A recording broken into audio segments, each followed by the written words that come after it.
We are just waiting for the House to start.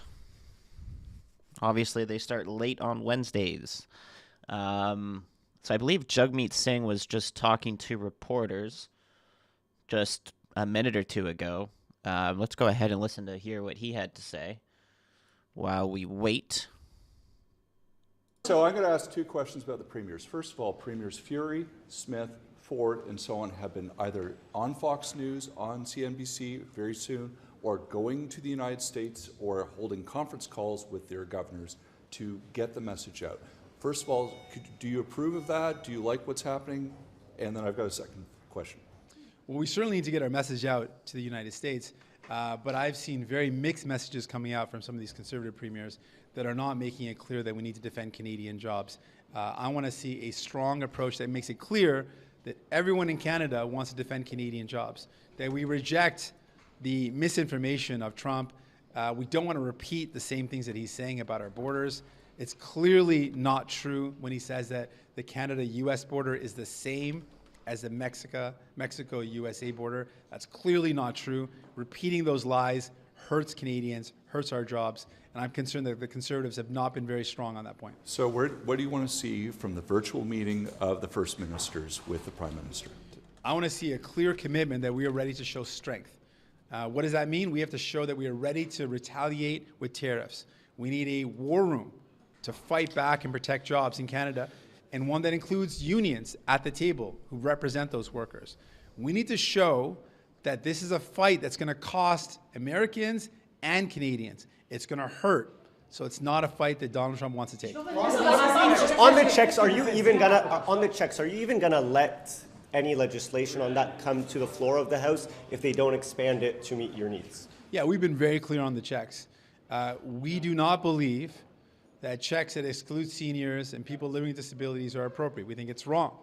And so we've said they've got to fix that. They've got to make sure that seniors get some support.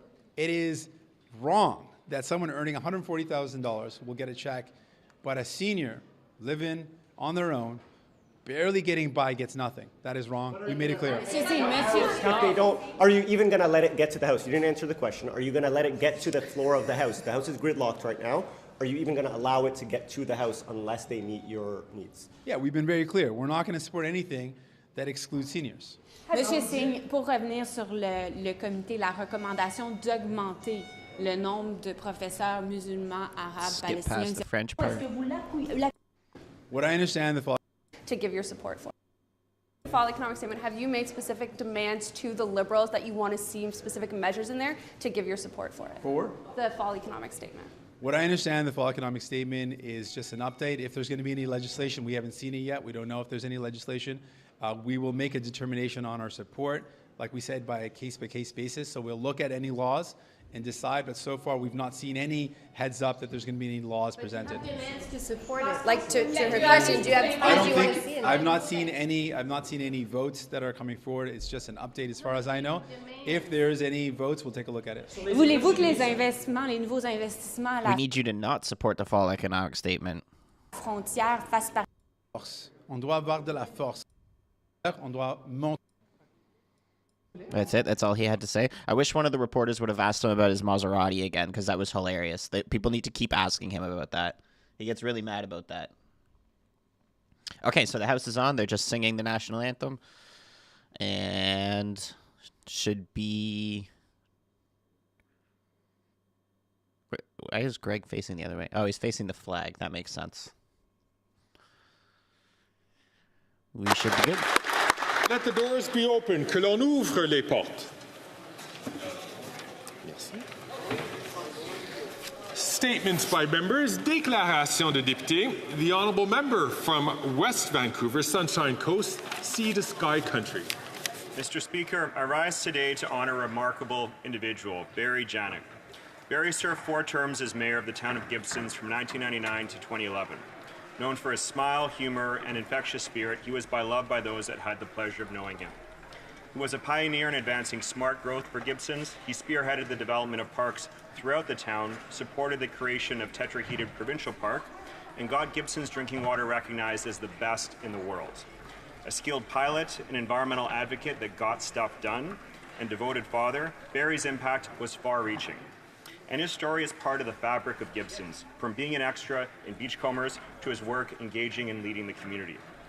Barry's legacy lives on in every park, every initiative, and in the hearts of all who had the privilege of knowing him. And our thoughts are with his loving wife, Jane, his 3 kids, Colby, Roan, and Garnet, his many friends, and the entire community of Gibsons in this difficult time. Thank you, Mr. Speaker. The honourable member for Lakeland. After 9 years, Canadians pay the price for the NDP Liberals' economic vandalism. Their carbon tax and job-killing oil and gas cap hurt rural people and nonprofits the most. The Dewberry Agricultural Society paid over $5,000 in carbon taxes in just 6 months and can't afford to heat their hockey rink much longer. The NDP Liberals said small business owners are tax cheats. Well, their reckless capital gains tax hike and shameless temporary 2-month tax trick prove it. Cheryl, an accountant from Vegreville, says the tax hike will slash nearly 10% of savings when owners sell their life's work and labor of love that they rely on for their retirement. Ron from Glendon says the cost to switch his store's items to GST exempt and back could cripple his business at the most important time of year. Canada's promise is that anyone from anywhere can work hard for a powerful paycheck and pension and live in safe and healthy communities, but the NDP Liberals broke it. Common sense Conservatives will restore it, axe the tax, spike the hike, and turn hurt into hope for all.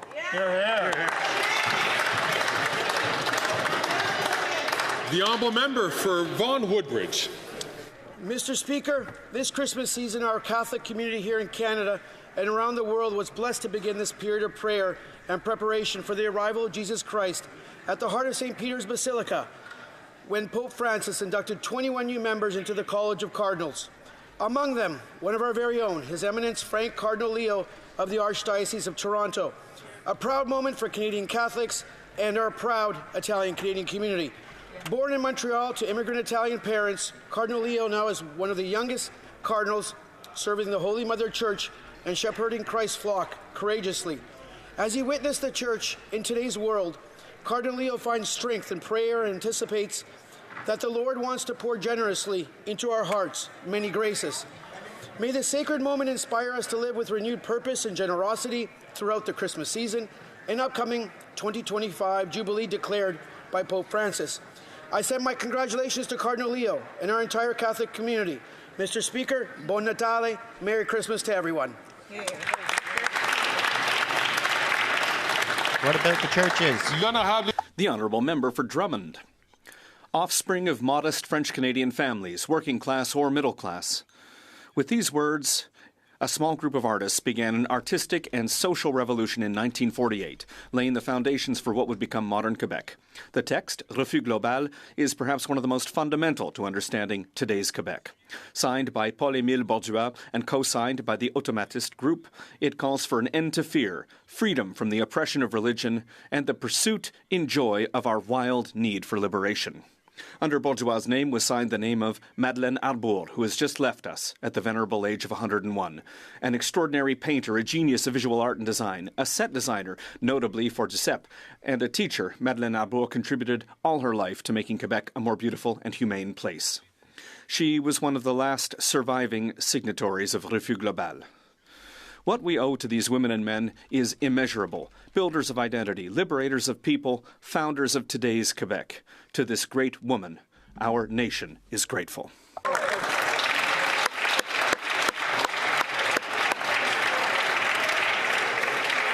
L'honorable député de Pierrefonds. The honourable member for Pierrefonds-Dollard. Monsieur le Président, on Sunday I was speaking with Miles, a resident in my beautiful riding of Pierrefonds-Dollard.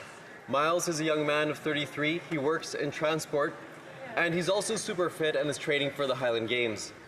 Miles and I were talking about how our Liberal government is making life more affordable, how people have been lifted out of poverty. And Miles says he actually sees it. He sees it as a neighborhood. He sees how our Liberal policies are making an impact to put a dent into poverty. And Mr. Speaker, this is proved by the numbers. On 2015, in 2015, when the Conservatives left power, many Quebecers were in a situation of poverty, and today the rate has gone down from 15% to just 6%. Care, the child benefit, keeping the age of retirement at 65.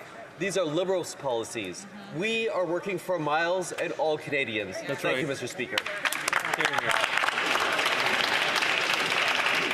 The honourable member for Calgary Forest Lawn. Taylor and Melody from my riding are national champion sports shooters who compete internationally. They're supposed to represent Team Canada on the world stage in Czechia. They put years of hard work into training and competing. But this latest Liberal-NDP gun grab has put their training and competition in jeopardy. Liberals are weak on crime, yet sports shooters, hunters, farmers, and First Nations across Canada are punished for this incompetence. After 9 years, gun crime has skyrocketed 116% across Canada. This weak Prime Minister's catch and release bail policy lets violent repeat offenders out on the street. Instead of this Liberal-NDP government's ridiculous gun grab, they need to step back so that a common-sense Conservative government can restore law and order, secure the border, and ensure repeat offenders get jail and not bail. We will respect the traditions and livelihoods of our hunters, farmers, First Nations, and sports shooters, and bring home safe communities once again.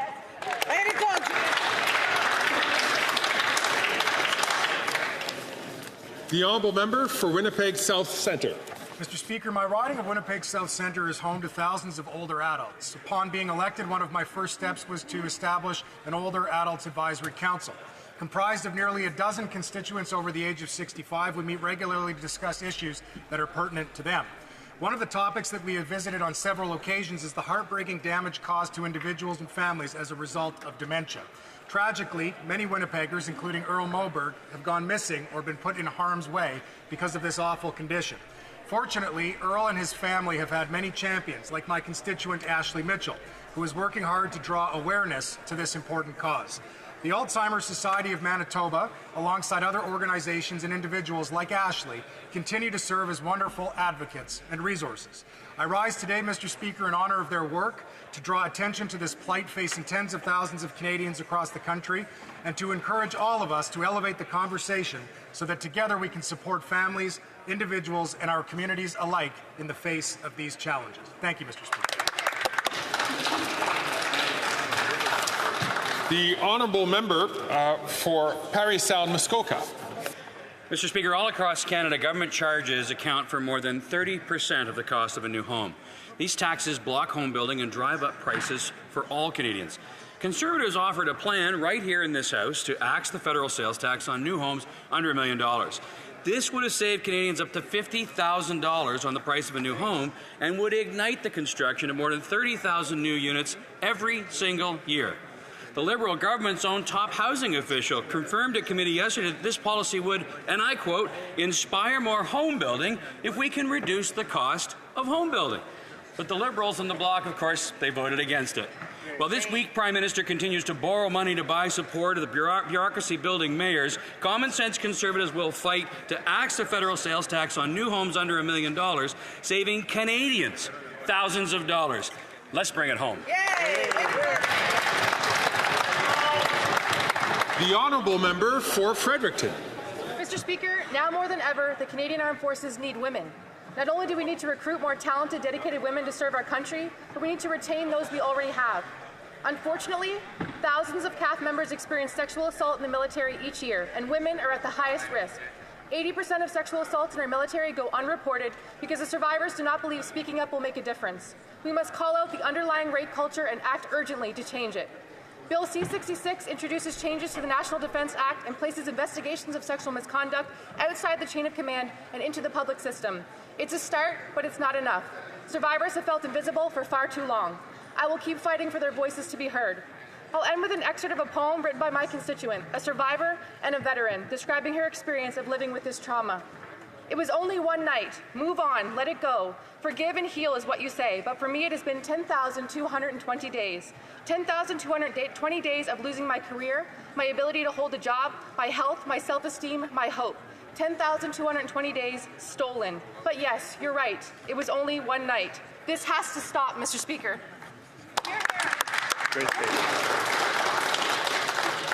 The honourable member for St. Albert, Edmonton. Mr. Speaker, yet again, the leader of the NDP has sold out Canadians who are being pummeled by the economic vandalism of this Prime Minister. The leader of the NDP said that the Liberals are too weak, too selfish, and too beholden to corporate interests. Turns out his words mean absolutely nothing, because this week the NDP had an opportunity to support a Conservative motion of non-confidence that incorporated those very words. But they didn't. Why? Because the leader of the NDP selfishly wants his $2.3 million pension. After claiming to have ripped up his coalition agreement with the Prime Minister, the leader of the NDP has taped it back together under new terms, whereby the leader of the NDP gets his pension, the Prime Minister gets his power, and Canadians get the bill. It's time for a carbon tax election. The honourable member for Louis Saint Laurent. Mr. Speaker, the housing crisis is affecting Canada from coast to coast to coast. That's why the Conservatives are proposing an effective, concrete and costed measure that will directly help Canadian families and to those who build housing. We want to eliminate the GST on new homes. In concrete terms, this measure will save Quebec homebuyers up to $50,000 or $2,500 a year in mortgage payments. Now, that's real help. It's effective. It will really help families. That's why the Corporation of Propriétaires Immobiliers du Québec said that the Conservative leader's proposal adds to the ideas that go in the right direction. But unfortunately, the leader of the Bloc Québécois and his MPs voted against this common sense proposal. That's the Liberal Bloc. Vote with the Liberal government and keep it in power. And yet, the head of CMHC told a House of Commons committee that our plan would certainly encourage more housing if we could reduce the cost of building housing. Despite this, the Bloc leader and the Liberals are against it. That's why we need to bring home a good Conservative government. The honourable member for Yukon. Mr. Speaker, Yukon University has officially become the 97th member of Universities Canada. Over the past 60 years, this progressive institution has grown from a vocational training centre to a college, and finally in 2020 is Canada's first university north of 60. Universities Canada is the voice of universities in this country. Yukon U's membership enriches this voice with valuable Northern and Indigenous perspectives. This news is more than a recognition of academic excellence. It highlights the university's role in empowering Northern communities through innovative education and research driven by local priorities such as climate change and health. This achievement will open new doors for collaboration, reconciliation, and knowledge sharing, positioning Yukon University to better serve its students and community. Congratulations to President Brown, Chancellor Geddes, and all the dedicated staff and students at Yukon University. Here's to your continued success and to the unique impact you will make as a university in the years to come. Bravo. Congratulations. For Vancouver, Granville.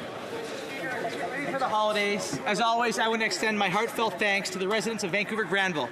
We are all made better by your ideas, engagement, and solutions, and I am so grateful to serve you. The holidays are a time to take care of one another, and that's why the 2-month GST holiday that starts this Saturday will make the holidays a little bit brighter. Together, we are delivering on things that matter to most every Canadian. In Vancouver Granville, there are 4 institutions, the Hellenic Community of Vancouver, the Fringe Festival, the Maritime Museum, and the Planetarium, that will all receive change-making funding to expand and improve their services and buildings. As we head into the holidays, Mr. Speaker, let's be kind to one another, let's reach out to those in need, and be grateful for the fact that we live in the best country on earth. Merry Christmas, Happy Hanukkah, Kushali Mubarak. Order, please. If I could ask colleagues to please take their conversations a little quietly so we can listen to the members' statements. The honourable member for for Edmonton, Strathcona. Mr. Speaker, a recent report issued by Women's Shelters Canada has found that the crisis in affordable housing is impacting women's shelters across Canada and putting women's lives at risk. As the Executive Director of Women's Shelters Canada explained, quote, since there's no affordable housing, women are staying in shelters longer. New women can't come in if women already in shelter have nowhere to go. The lack of affordable housing is so acute that half of the women that are needing shelter are having to return to live with their abusers because they will become homeless. Access to affordable housing is a matter of life or death. Women's shelters are at capacity. There is nowhere to go. It doesn't have to be this way, Mr. Speaker. In Alberta, the Canada Housing Benefit for Survivors of Gender-Based Violence was announced in mid-April and ran out of funds in August.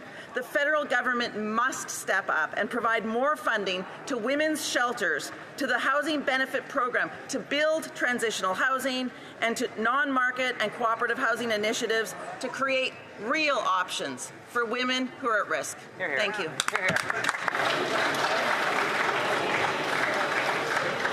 Order, please. À l'ordre, s'il vous plaît. Order. L'honorable député. The honourable member for Laurentides-Labelle. Today, I rise to pay tribute to Amélie Duceppe. That family name might ring a bell, and that's probably because you're familiar with the Duceppe Theatre that she directs and its long tradition of excellence in Québécois drama. Amélie Duceppe was named CEO of the Year in the social economy category by the Les Affaires newspaper. After taking over the reins in 2018 from her Aunt Louise, Amélie Duceppe has transformed the theatre's administration through collaborative, agile, and creative teamwork. Under her leadership and that of artistic co-directors David Lorrain and Jean-Simon Traversy, the Duceppe Theatre's doors are opening to more and more new audiences who are discovering or rediscovering Québécois theatre. On behalf of the Bloc Québécois, congratulations, Amélie Duceppe, and thank you for your incredible work promoting this essential name in Québécois culture. Thank you.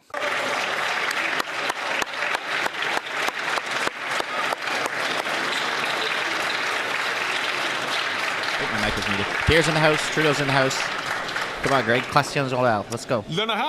The honourable member for Bellechasse, Les Etchemins-Lévis. Great disappointment, Mr. Speaker. Once again, the Bloc Québécois saved the government yesterday.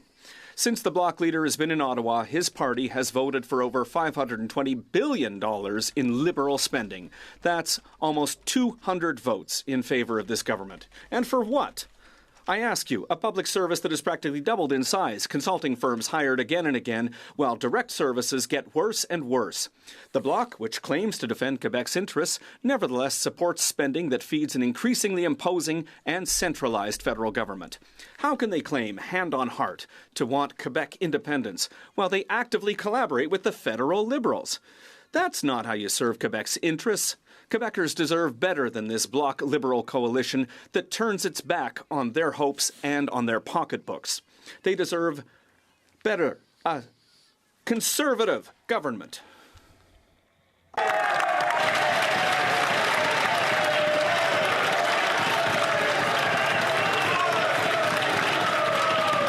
Alors, s'il vous plaît. Order. Alors. Order.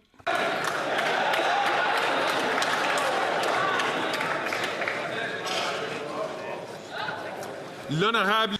The honourable member for Lac-Saint-Louis. Education is the key to an individual's success and to the progress of society, whether economic, social, scientific, or cultural. The quality of a student's educational experience is dependent upon the passion and creativity of their teachers.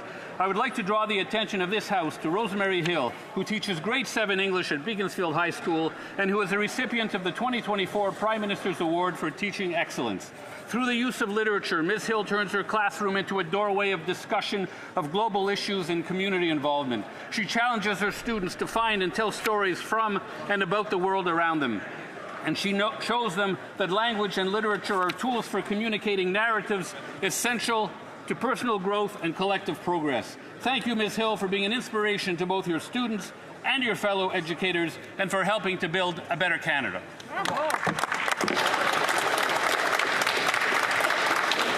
Questions orales. Let's go. Questions orales. Oral questions. The Honourable Leader of the Opposition. Future The Prime Prime Minister. who is weak, lost control of immigration, has lost control of the borders, and lost control of spending, inflation, debt, and even his own ministers, according to the Globe and Mail. Tension is rising between the PM and the Minister of Finance on the tax cut, and it's compromising his commitment to keep the deficit to $40 billion, as the Minister of Finance promised.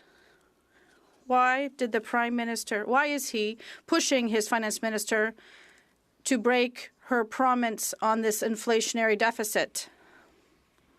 The Right Honourable Prime Minister, Mr. Speaker, the Conservative leader likes to dramatize things, to distract Canadians from the fact that he voted against a tax break for Canadians. He voted against dental care, which has now reached 1.2 million Canadians.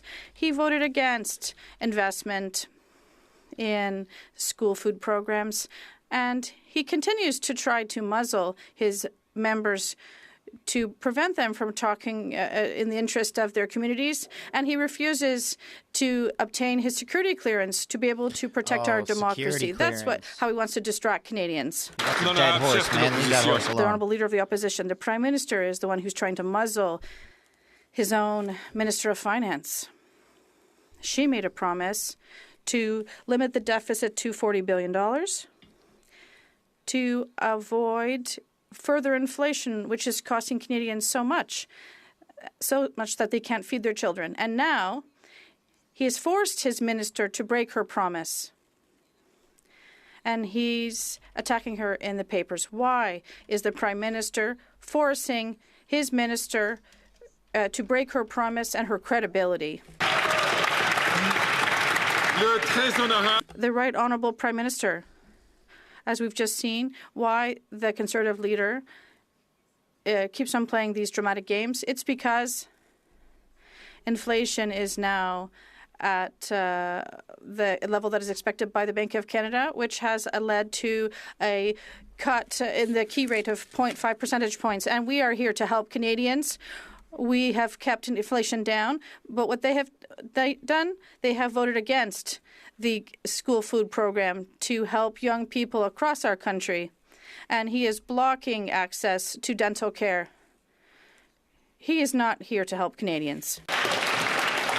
The Honourable Leader of the Opposition. This week, Prime Minister has lost control of the borders, lost control of immigration, lost control of spending, debt, and inflation. Now he's lost control of his own cabinet. Yesterday, the Globe and Mail reported that there's a big fiscal feud that has broken out between the Prime Minister and his Finance Minister. At stake is that she wanted to run a gigantic $40 billion deficit, but that was her guardrail. And now this Prime Minister is pushing her through that guardrail and pushing all Canadians off the fiscal cliff. Why? The Right Honourable Prime Minister. Mr. Speaker, the Conservative leader likes to make up little dramas to try and distract Canadians from the fact that he voted against a tax break for all Canadians. He's trying to hide from the fact that he continues to muzzle his own MPs so they cannot be their community's voices in Ottawa, instead being his voice in forcing them to face billions of dollars in cuts to housing programs. He continues to refuse to get his security clearance because he doesn't want to keep his own MPs safe from foreign interference. That's why he's trying to distract Canadians from what's going on. Dude, leave the security clearance alone, man. The Honourable Leader of the Opposition. Muzzling, Mr. Speaker.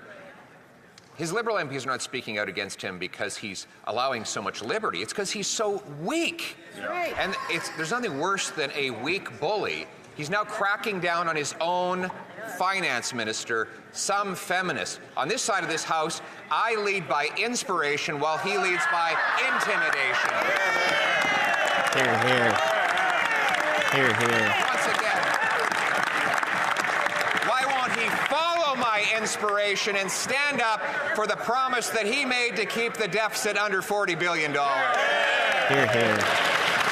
Well said. The Right Honourable Prime Minister.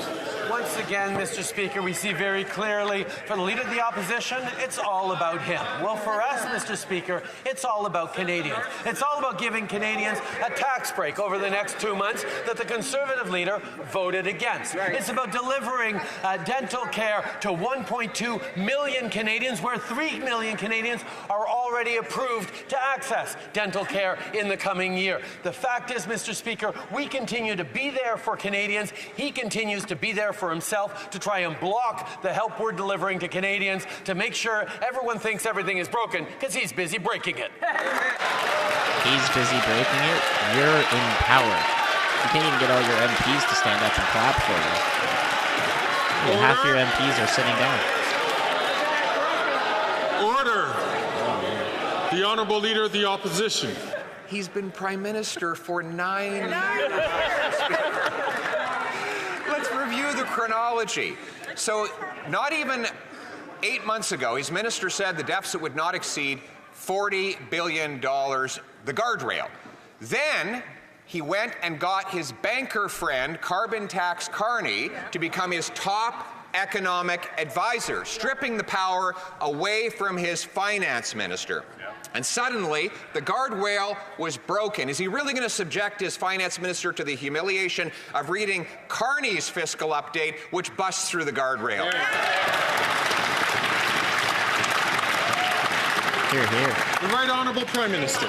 Mr. Speaker, this morning the Bank of Canada announced interest rates are going down yet again. That is terrible news for the Leader of the Opposition, but it's great news for Canadians for whom things will become more affordable. On top of that, a tax break out for Canadians over the next 2 months that the Leader of the Opposition voted against. Why, Mr. Speaker? Because he cares more about his own political interests than he does about Canadians who are struggling. Oh, he'll talk about the challenges Canadians are facing to try and instrumentalize them for his own gain, but he won't lift a finger to help Canadians. He's already starting to get mad.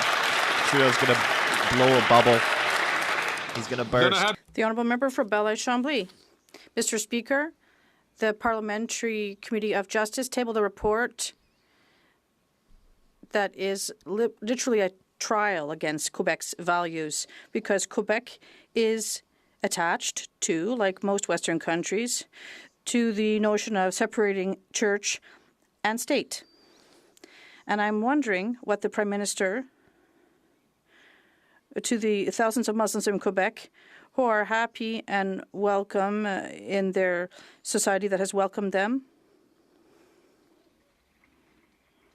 The Right Honourable Prime Minister. What? I don't think she translated that properly. On this side of the House, we have always defended and will always defend the freedom of ideas, freedom of expression, freedom of beliefs. This is a fundamental value for all Canadians and all those who come to Canada.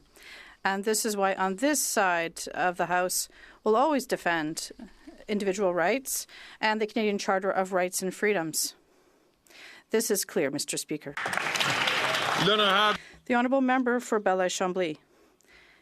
I'd like to make things a little bit more concrete, Mr. Speaker. Is the Prime Minister backing people who at schools, secular schools in Quebec, are imposing their religion? Is he backing those who are literally bullied because they want to respect the principle of secularism in Quebec schools? It's one or the other. Which one? The Right Honourable Prime Minister.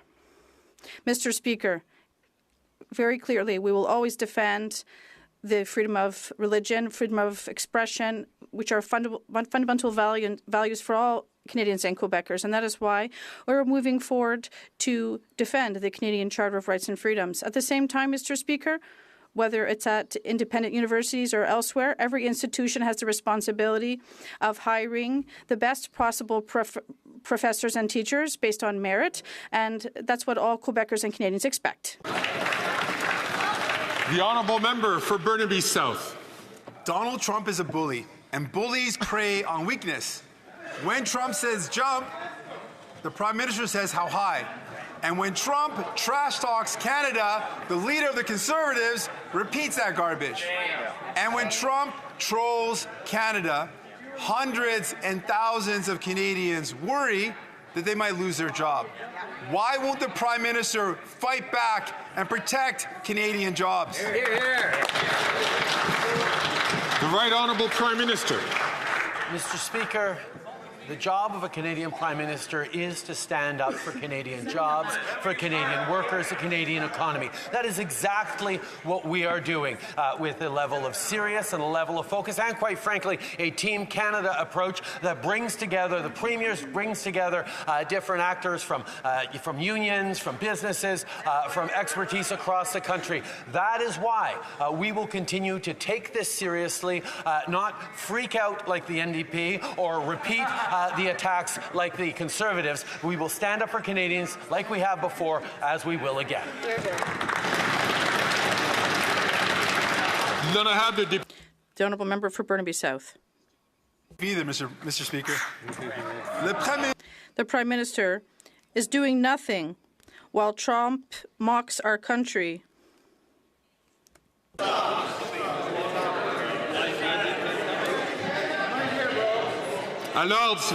Order, please. The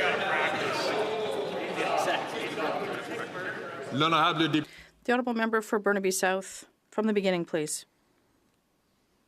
Isn't safe either. The Prime Minister is doing nothing while Trump mocks our country. And doing nothing while Trump threatens good Canadian jobs. I've fought bullies all my life. You have to be strong and not play their game. When will the Prime Minister stop showing weakness? The Right Honourable Prime Minister. Mr. Speaker, a few years ago, during the first Trump administration, when there were tariffs imposed on steel and aluminum workers across the country, we responded reasonably but firmly, and we saw these tariffs removed. We were able to renegotiate NAFTA by protecting not only supply management, but also things like cultural exemptions and the continuity of our trade between our two countries. We did so by taking challenges seriously, but we worked responsibly, and that's what we'll do once again. The Honourable Leader of the Opposition. Quote, Finance Minister, 2022. This is a line we shall not cross. Then she listed 3 lines. 1, that the deficit would only go down. It went up. 2, that she would pay off the COVID debt. Not only has she not paid off a penny, the debt has gone up. And 3, that the debt to GDP ratio would only drop, and it has risen. Did the Finance Minister voluntarily cross her own lines, or did the Prime Minister push her?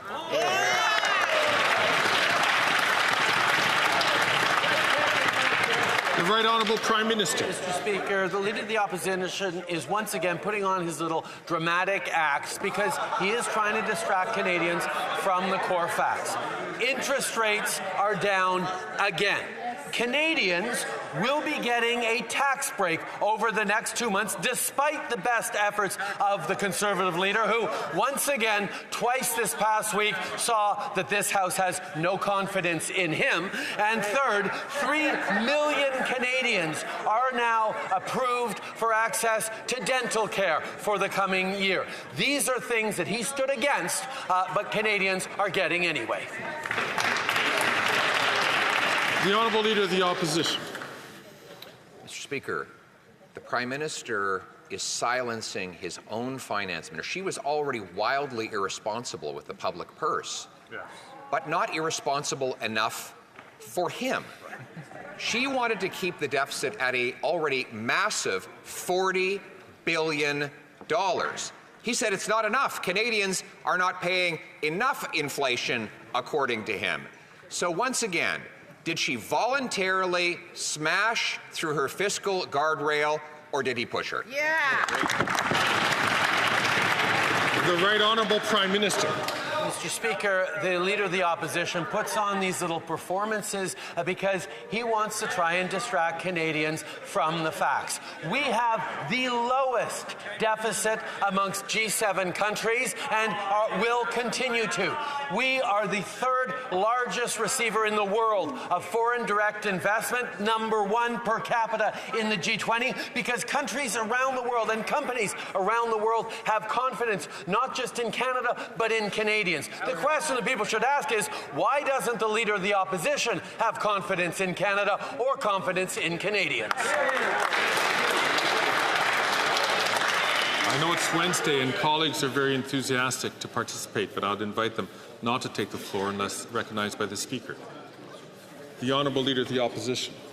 Canadians do not have confidence in him, nor does his own party or his own cabinet, nor apparently does the Bank of Canada, which today was forced into an emergency panicked rate cut to confront the collapsing economy.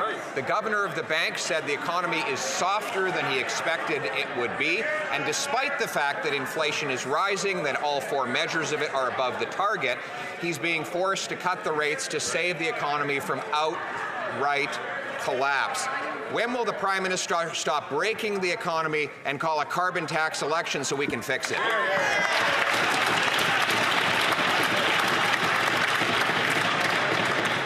Again, I'm going to ask members not to take the floor unless recognized by the Chair.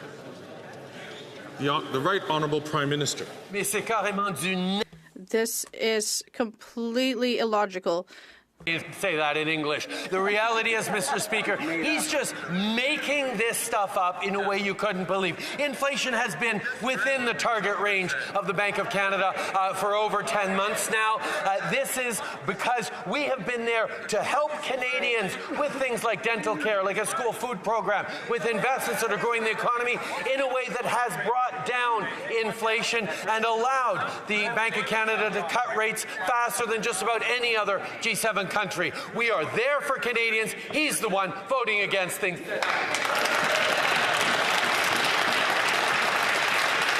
The Honourable Leader of the Opposition. You know what's up? Inflation's up. Yep. Unemployment is up. Inflation is up. It's not only up, every single measure of inflation is now above its target. Unemployment is up. It's at 10% in Toronto now. Yeah, come on, Speaker. From the top. From the top. Get him to restart from the top. Order. I didn't hear any of it. The Honourable Leader of the Opposition. Please start again. You know what's up? Inflation's up. All 4 measures of inflation are now above target. Unemployment's up. In Toronto, it's over 10%. You know what else is up? Housing costs. They've actually doubled. They've risen more than in any other country in the G7. You know what else is up? Food bank use is up. It too has doubled, with 2 million people lined up at the food bank. And you know what else is up again? The promise-breaking inflationary deficit. So why doesn't he tell us, if he's figured out how to count, what the deficit will be this year? Right. Yeah.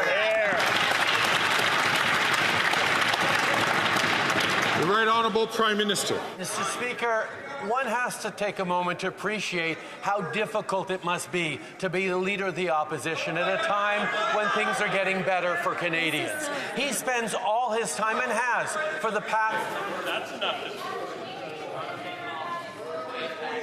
You appreciate I'm going to ask Pierre. members, okay. please, in particular the members from Portage, Lisgar, as well as from Abbotsford, not to take the floor unless recognized by the Speaker. I'm going to invite the Right Honourable Prime Minister to start again.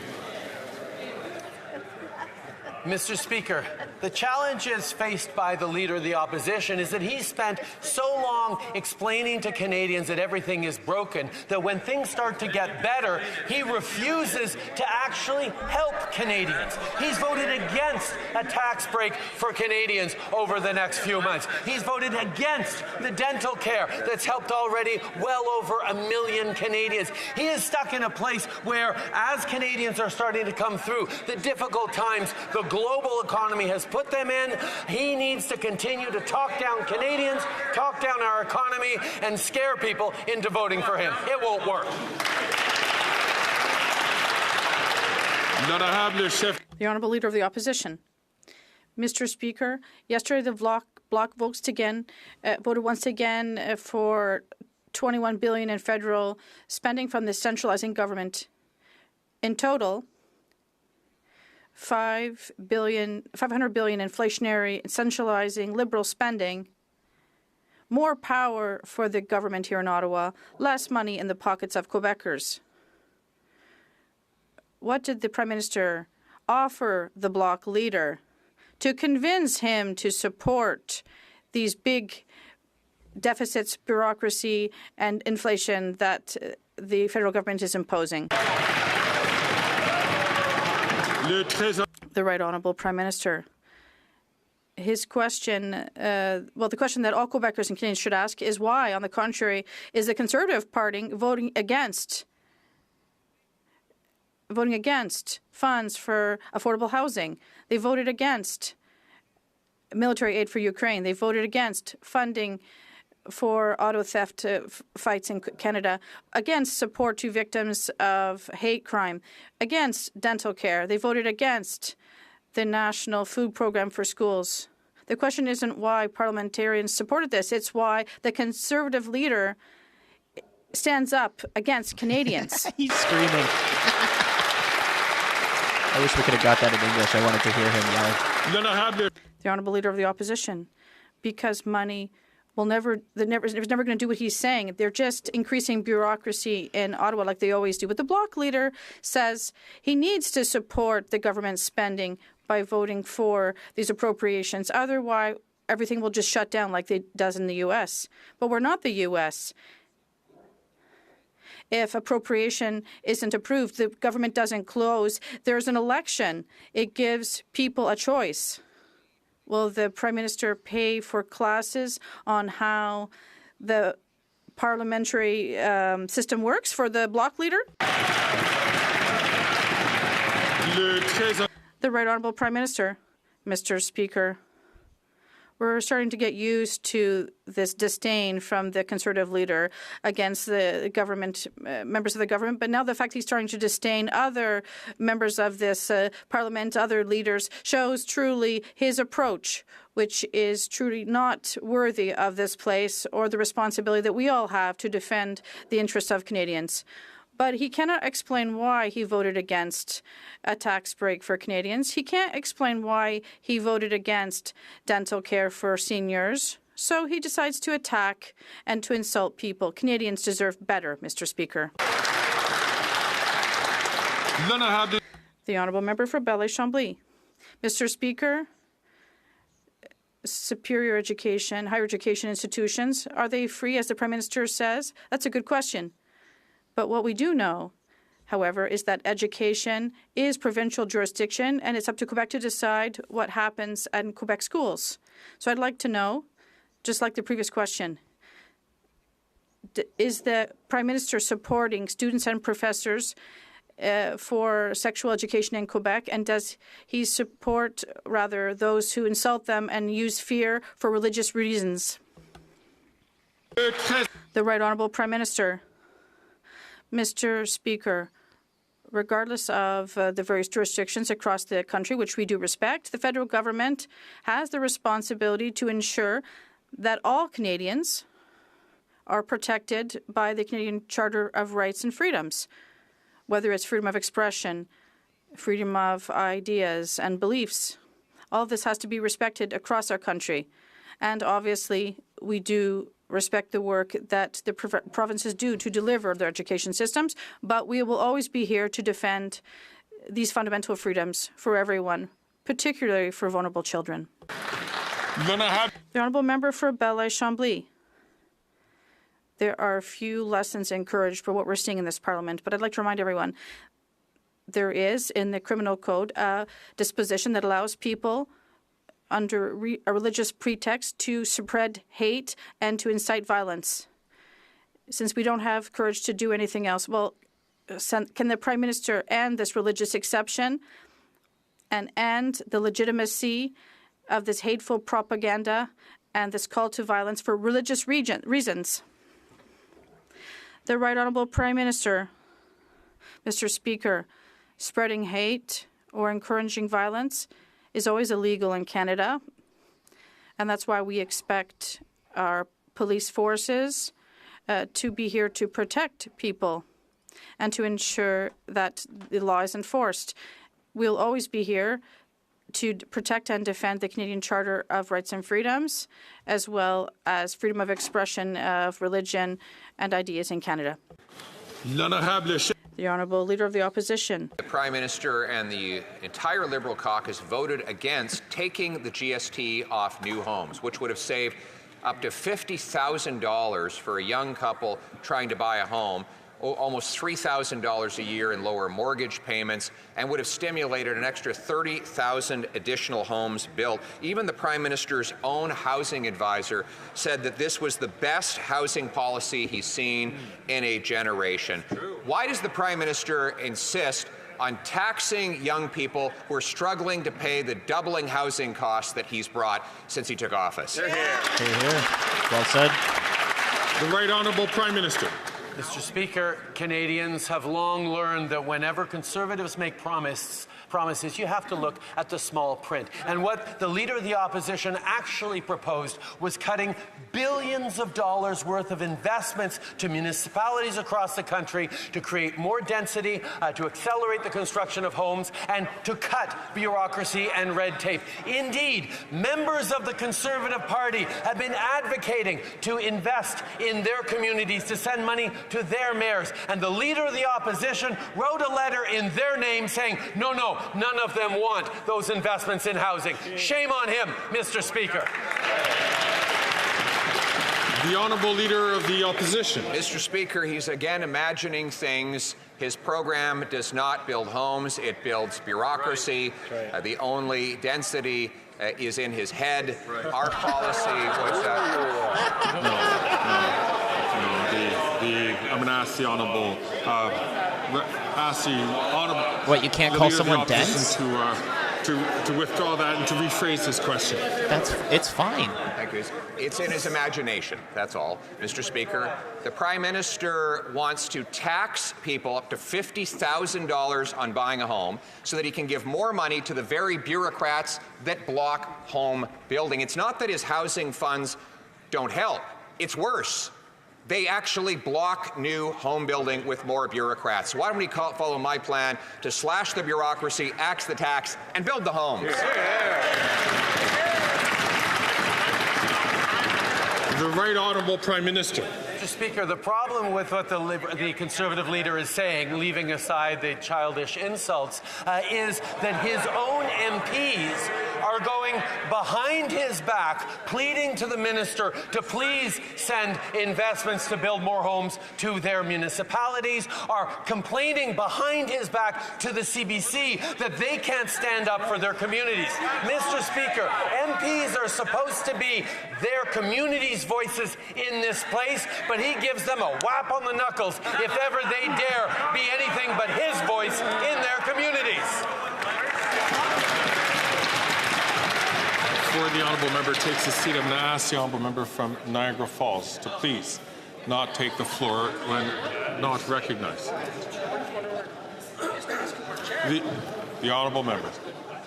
The Honourable Leader of the Opposition. Mr. Speaker, yesterday the Bloc voted against cutting GST on the purchase of new homes.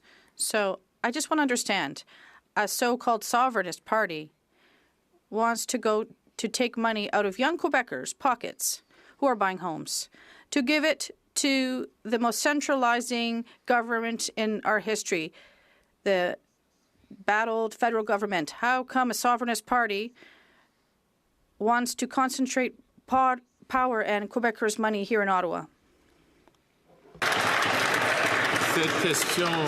This question is not for the government's administration. So, and I see that the Right Honourable Prime Minister is rising to answer this question. Greg, you are lost, man. I would ask the Honourable Leader to take his seat, and I hope that this will not represent a trend. Otherwise, we will have to move on to other questions. The Right Honourable Prime Minister. Mr. Speaker, what the Bloc members understand and what Conservative members in Quebec also understand is that $1.8 billion that the federal government and the province are investing for the Housing Accelerator Fund helps to increase densification and increase housing construction while eliminating red tape. But the Conservative members in Quebec can't talk about this. They can't say how these cuts, $1.8 billion in cuts that the Conservative Party is proposing, how bad they'll be because they're afraid of their leader. The Honourable Leader of the Opposition, Mr. Speaker. We want to put up to $50,000 in the pockets of young Quebecers who are buying homes, after Liberal programs managed to double the cost of housing and have tripled rents in Montreal.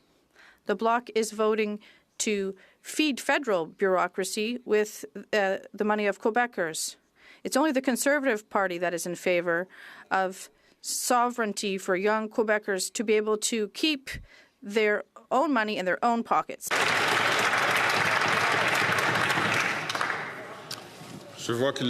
I see that the Right Honourable Prime Minister is rising. Mr. Speaker, $900 million has been invested by this, well, sent to Quebec rather, to create more homes, less bureaucracy, and accelerate housing construction and eliminate red tape. And this is money that the Conservative leader is proposing to take away from Quebec. And these young Quebecers who need to find affordable homes and who need to have opportunities won't see construction under a Conservative government because they want to cut in housing investment, and that is why people have voted. The Honourable Member for Winnipeg Centre. Mr. Speaker, the special interlocutor, the AFN, the Canadian Medical Association, and now the victims ombudsperson are calling for legal mechanisms to end residential school denialism. But the Liberal Attorney General is missing in action when it comes to the rise of extremism against Indigenous people. He has failed to protect survivors and their families from violence. Inciting hate is not free speech. So will the Prime Minister heed these calls and adopt my bill C-413 to protect survivors, their families, from the incitement of hate? The Right Honourable Prime Minister. Mr. Speaker, we agree. Incitement to hatred, incitement to violence are not free speech. We need to make sure that the path of reconciliation that this country is on is walked on by everyone. And that's why we've stepped up significantly in our anti-racism strategy, why we continue to work with that member on her private member's bill, why we continue to move forward to make sure that everyone, despite all those who continue to attempt to deny residential schools, all those who believe in the better future for Canada, hold together and prevent denialism from happening. The Honourable Member for Edmonton-Griesbach. Mr. Speaker, it's the holidays. Winter is here and people are dying. At a time when people should be gathered around the table, under a warm roof, 4 Edmontonians have died on the streets. And last winter, over 100 people lost a limb due to frostbite. Liberals have let people in Edmonton down. They're either too weak or don't care to stand up to Conservative Premier Danielle Smith's cuts to Edmonton's social services. Why is this Prime Minister, just like the Conservatives, standing by while Edmontonians freeze? It's Northern Alberta, man. It gets like minus 55 in the winter. Mr. Speaker, we put significant amounts of money forward for the provinces to tackle the issue of encampments, to tackle homelessness. We've made historic investments in increasing housing and decreasing homelessness. Provinces have been varied in their response to be willing to work with the federal government. That's why we're working directly with the City of Edmonton and Mayor Sohi on moving forward on supports to fight homelessness in Edmonton, as we are right across the country. It takes investment, it takes compassion, it takes partnership, and that's what we're doing. You know, if you would just let Edmonton export more gas and oil, Alberta, Edmonton would be doing better. Since 2015, our government has made reconciliation with Indigenous people one of the most crucial priorities for Canada. We have made important progress from returning unceded land back to communities, making aggressive investments into housing, reforming health care, and eliminating almost 150 long-term boil water advisories across the country. Can the Prime Minister tell Canadians what more we as a government can do to support reconciliation? The Right Honourable Prime Minister. Mr. Speaker, I want to begin by thanking the member for the Northwest Territories for his tireless advocacy and his leadership. We introduced the First Nations Clean Water Act to ensure clean drinking water for generations to come and give First Nations the tools to manage their own drinking water infrastructure. It was shameful that in the presence of chiefs gathered from across the country, the Conservative Party voted to refuse to send that bill to the Senate. They stood against us sending C-61 to the Senate. Shame on them. We need to solve drinking water for generations to come.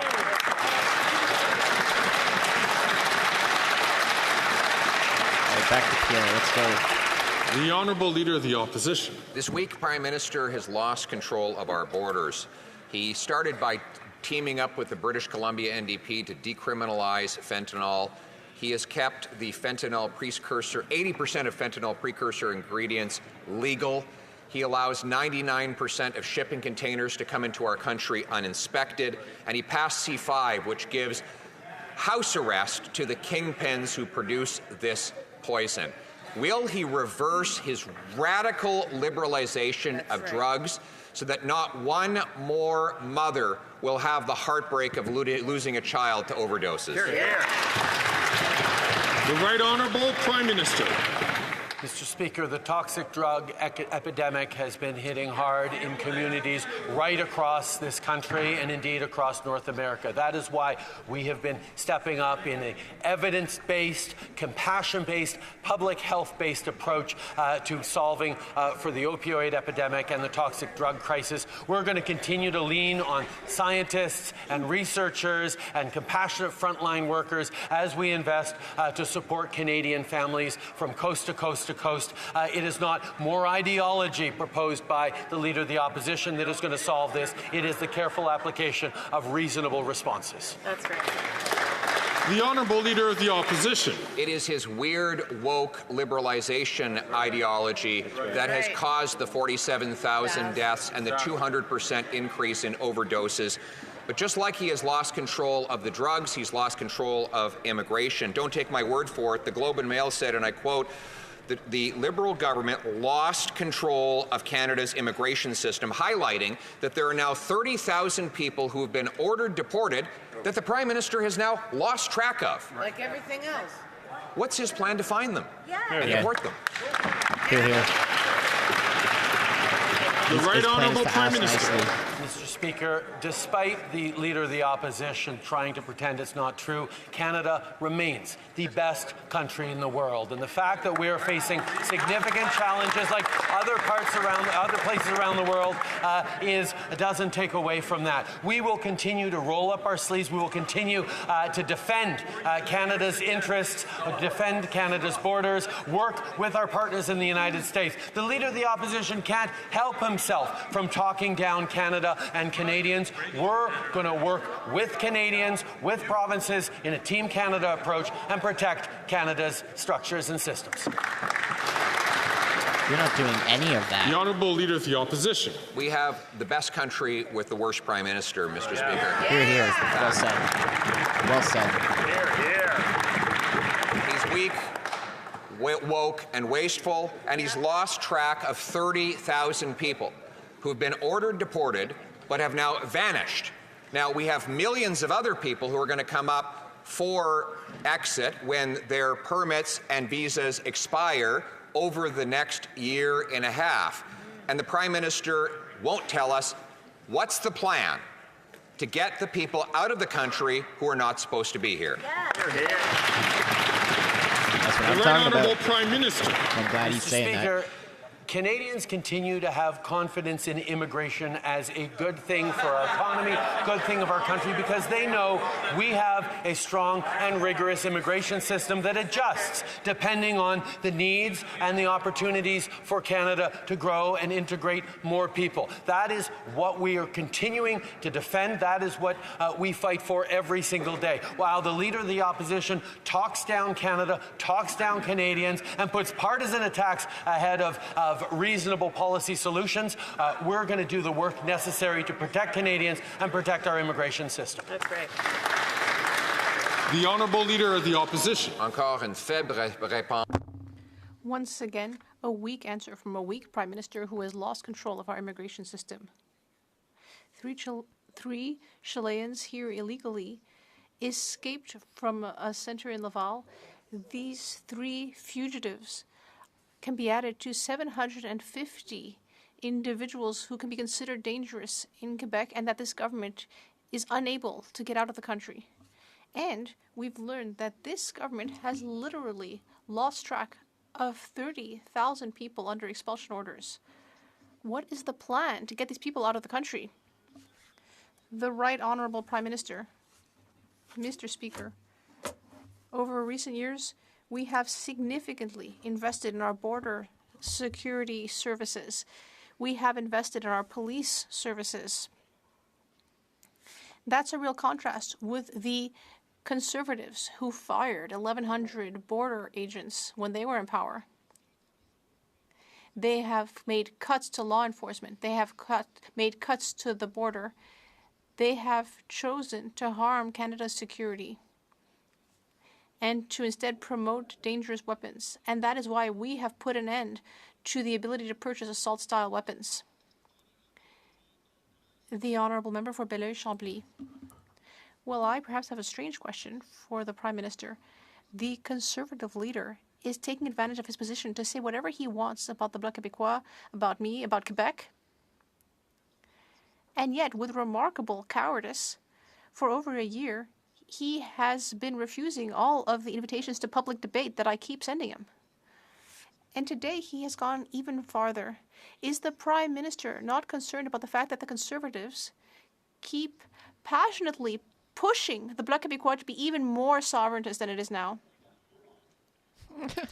I see that the Right Honourable Prime Minister is rising. Yes, Mr. Speaker, I know very well that the Bloc Québécois, like other parliamentarians in this House, doesn't take anything the Conservative leader doesn't take anything he says very seriously. And in fact, very few Quebecers take anything that the Conservative leader says very seriously, because he is against women's rights. He wants to re-legalize assault-style weapons. He wants to eliminate the dental program that has already helped hundreds of thousands of Quebecers. We will be there to invest. We will work with our colleagues from the Bloc Québécois and the NDP to help people. But the Conservatives just want to start fights. Yes, cuts. That chick in the background, the MP behind him. Sorry. Yeah, cut. The Honourable Member for Cut the carbon tax, cut the CBC.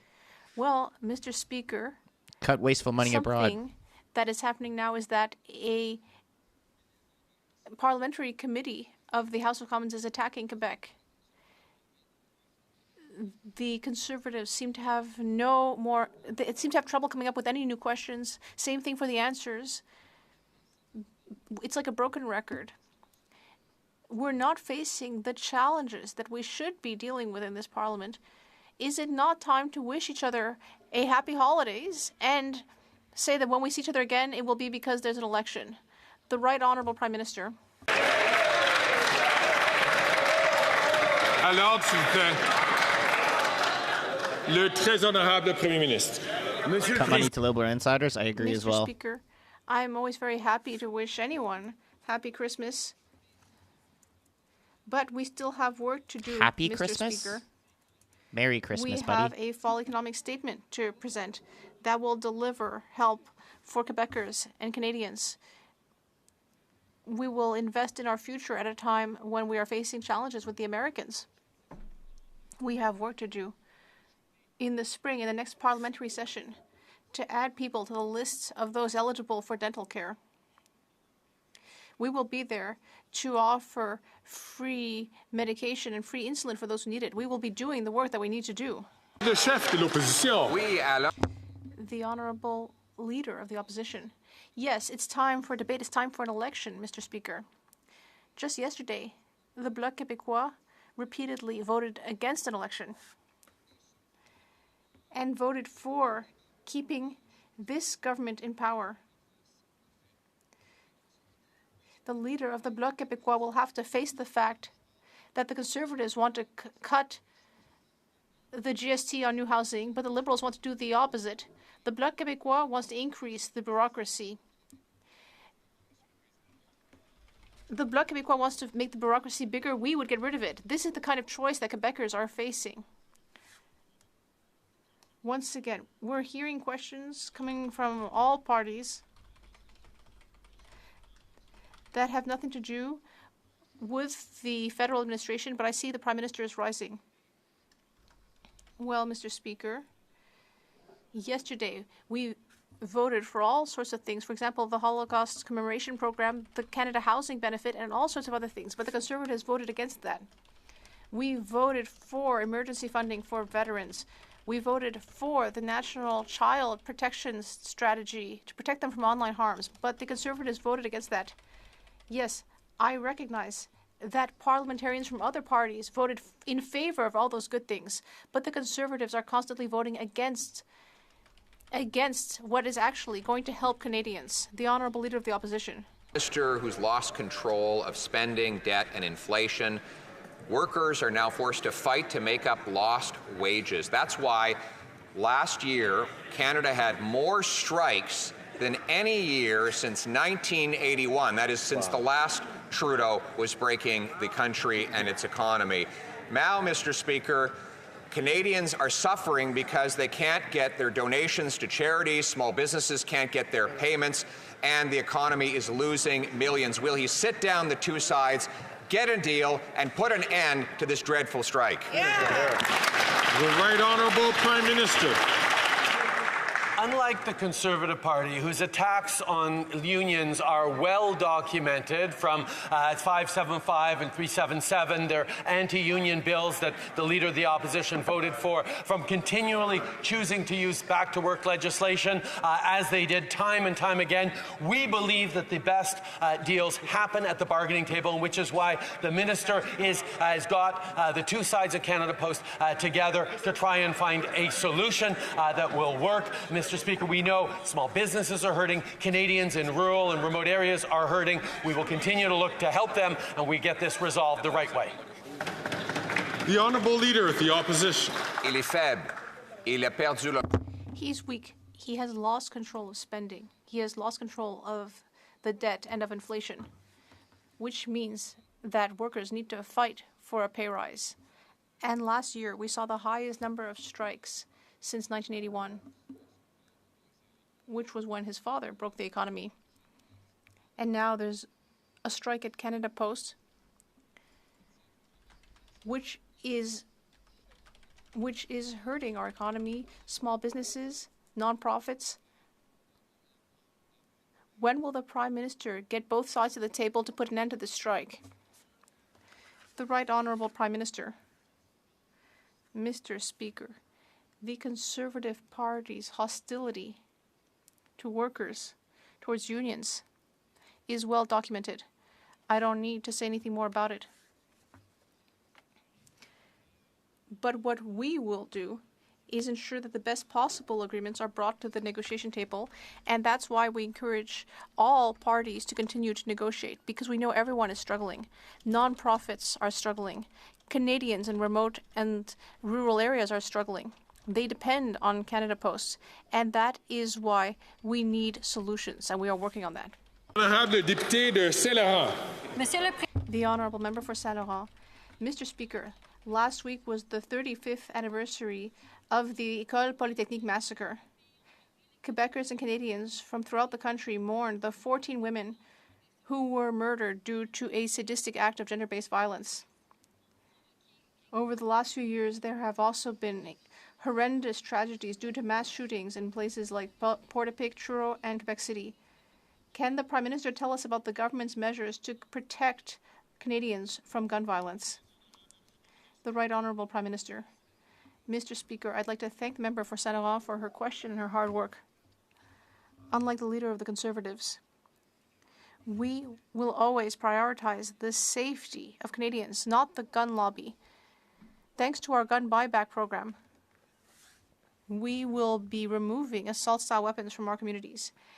We will always denounce violence against women, and we will take action on things like red flag laws and other measures against gender-based violence. We will always stand up to defend women and fight domestic violence, whereas the Conservatives stand for more weapons.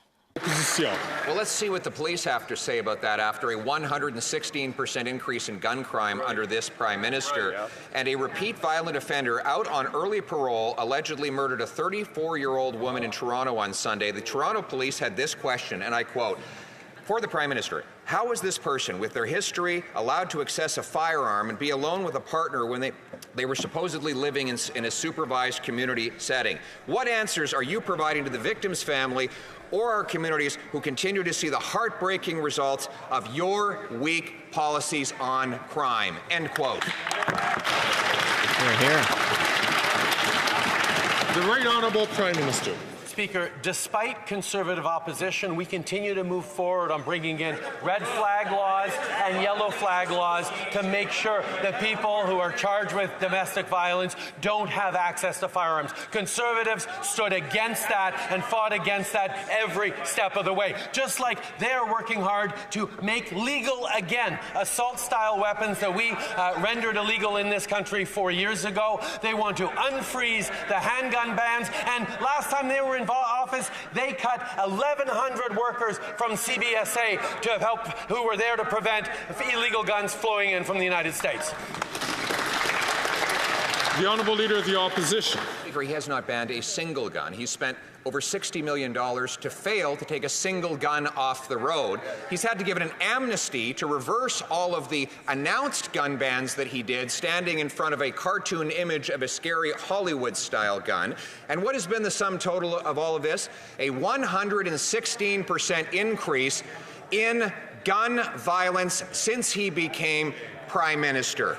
When will he realize that banning Grandpa Joe's hunting rifle is not going to stop crime, that instead we actually have to lock up the criminals?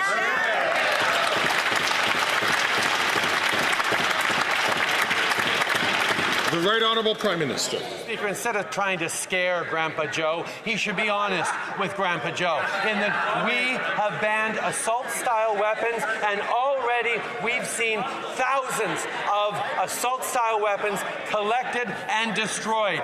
These are things that we are doing that the Conservative Party and its funders, the gun lobby, continue to stand against. They will re-legalize assault-style weapons in this country, unfreeze the market on handguns. That's what they promised the gun lobby, and they hide behind Grandpa Joe because they can't admit it out loud.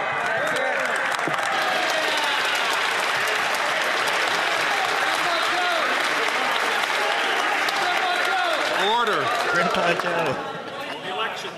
The Honourable Leader of the Opposition. Mr. Speaker, he admitted he doesn't even know what an assault rifle is, let alone able to ban one. He spent $60 million, and his government admits they didn't take a single firearm off the road. There's been a 116% increase in gun violence under his leadership, and 99% of the shipping containers that come in are not inspected at all, even though the previous Conservative government increased the number of frontline border officers. Why is it that the Prime Minister is so busy trying to protect turkeys from hunters that he doesn't protect Canadians from criminals?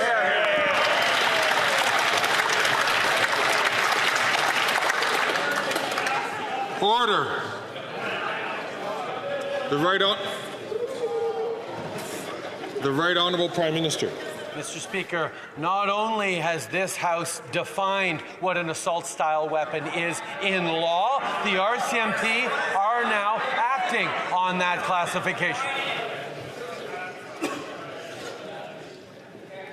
I'm certain all members can exercise restraint here. I'm inviting all members, please, to do so. The Right Honourable Prime Minister from the top, please. Mr. Speaker, not only has this House defined what an assault-style weapon was over the objections of Conservatives, but we are now removing those guns and destroying those guns while we compensate those who lawfully purchased them. That is what responsible gun control looks like. Unfortunately, the leader of the Conservative Party has promised the gun lobby that he will re-legalize assault-style weapons, reopen the frozen market for handguns, and make things more dangerous for Canadians and particularly for women right across the country. Shame on him! It's so funny when he yells, man. Order. We have a very rigorous process to get your pal in Canada. For Halifax West. And those aren't the people who's shooting people on the streets. Canadians have been through a lot in the last few years, and they're looking at all levels of government for relief and support. That's something I hear at the doors in Halifax West, and it's the call that I bring every day to Ottawa when I represent my constituents. Unlike the Conservatives who've been forbidden to advocate for their communities. Can the Prime Minister give an update on what this Liberal government is doing to make life better for Canadians? The Right Honourable Prime Minister. Mr. Speaker, I want to thank the member for Halifax West for her advocacy and her hard work. There was good news this morning, Mr. Speaker. The Bank of Canada has cut its interest rate by another 50 points.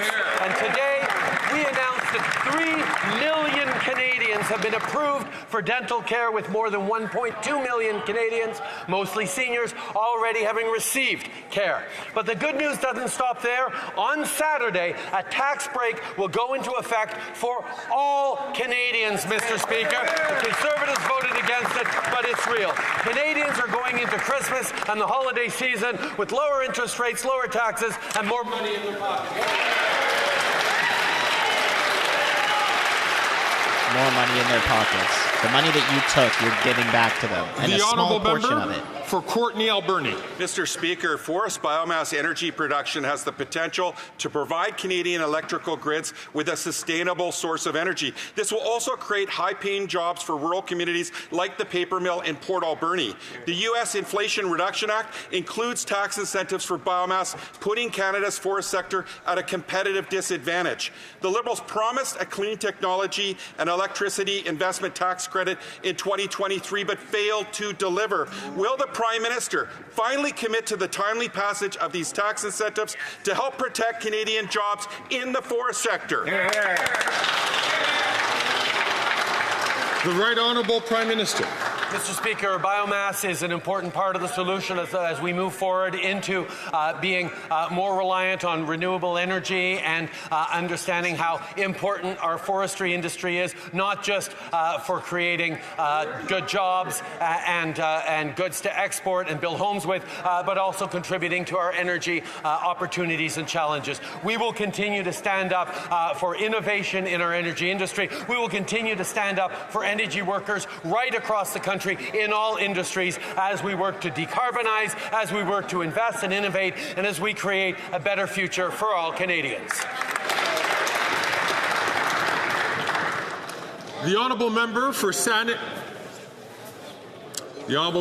Saanich Gulf Islands. Thank you, Mr. Speaker. Monday we'll find out the extent of Canada's deficit. The Greens offer some solutions. Offset deficits by taxing with the excess profits of big oil, big banks, and tax the billionaire class. Why will this government not make them pay their fair share? Let's go. Order. The Right Honourable Prime Minister. Mr. Speaker, following the pandemic, we actually brought in an excess profit tax on big banks and insurance companies that were very profitable through a very difficult time for Canadians, and those measures continue. We will always look at making sure everyone pays their fair share, and in regards to oil and gas companies that are creating incredible profits by selling oil and gas to Canadians, we're actually making sure that there is a limit to how much they can pollute, because no industry industry should have unlimited pollution. They can continue to produce, but they need to reduce their emissions. They need to invest in new ways of supporting their workers and supporting our future. Colleagues, I would like to I want to hear some points of order. draw the members' attention to the presence in the gallery of our former colleague and former Leader of the Opposition, Mr. Gilles Duceppe.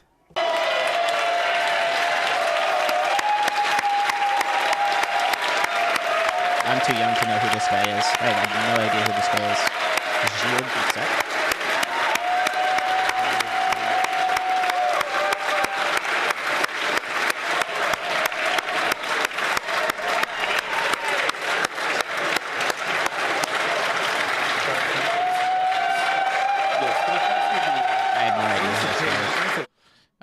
From the looks of it, it looks like he's NDP.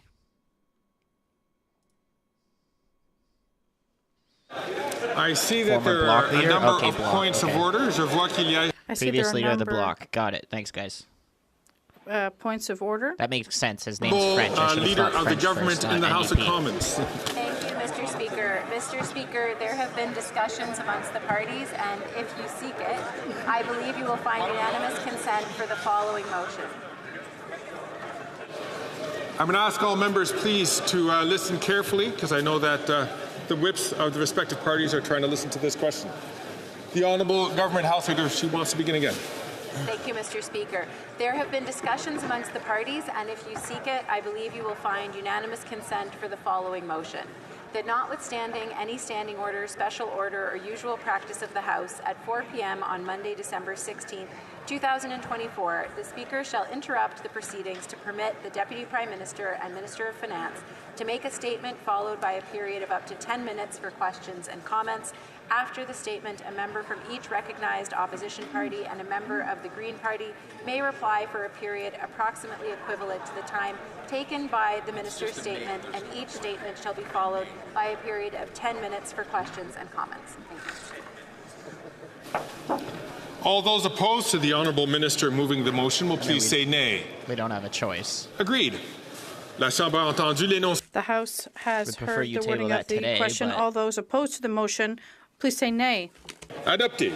Carried. All right, so we're going to be busy on Monday, guys. I see that the Honourable Lots of Member live from streams on Monday. Mississauga Centre is rising on his feet. Pretty sure Andrew Scheer was first, but Thank you, all Mr. right. Speaker. Mr. Speaker, there have been discussions amongst the parties, and if you seek it, I believe you will find unanimous consent for the following motion. That A, the House welcomes the end of the brutal and corrupt Assad regime.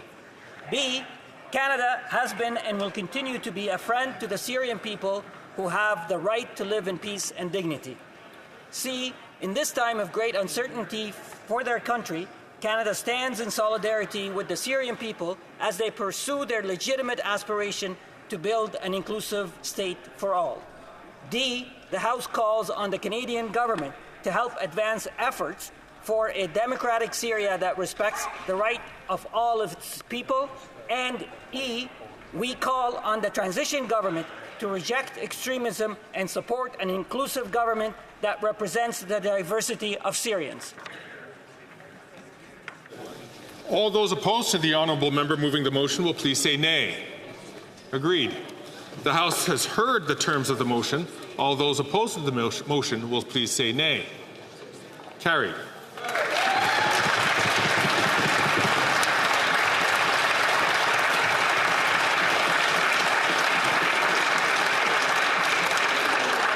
Il y a deux autres rappels. There are two other points of order. First, we'll start with the Honourable Member for Regina Capel. Mr. Speaker, I have no idea what I was going to say. Well, it gets good. Mr. Speaker, I know there have been discussions between the House leaders. Given that the Liberal government will... I am hearing. Didn't even get to say anything I am yet. hearing a number of no's for the Honourable Speaker, the Honourable Member, and so I'm afraid there isn't unanimous consent. I see that the Honourable Member has a second request for point of order, or I'll allow the Honourable Member to present the second one. Just giving the government an opportunity to defend its own economic update, but this one's different. This one's different. I am hearing no, I'm afraid, to the honourable member. He didn't even get to say it. He didn't even get to say anything. I'm going to encourage He at least gets all to members. read it out. I'm going to encourage all members to make sure that they do come up for unanimous consent. That there is negotiation amongst all members, and that we have a reasonable likelihood of it succeeding. Just start shouting no as soon as he starts talking. Absolutely ridiculous. À l'ordre, s'il vous plaît. Order, please. Le quatrième rappel au The fourth point of order is for the member from Rivera-des-Mille. Mr. Speaker, I ask the unanimous consent of this House to adopt the following motion that is seconded by the members for Mirabel, Louis Saint Laurent, and Rosemont La Petite Patrie.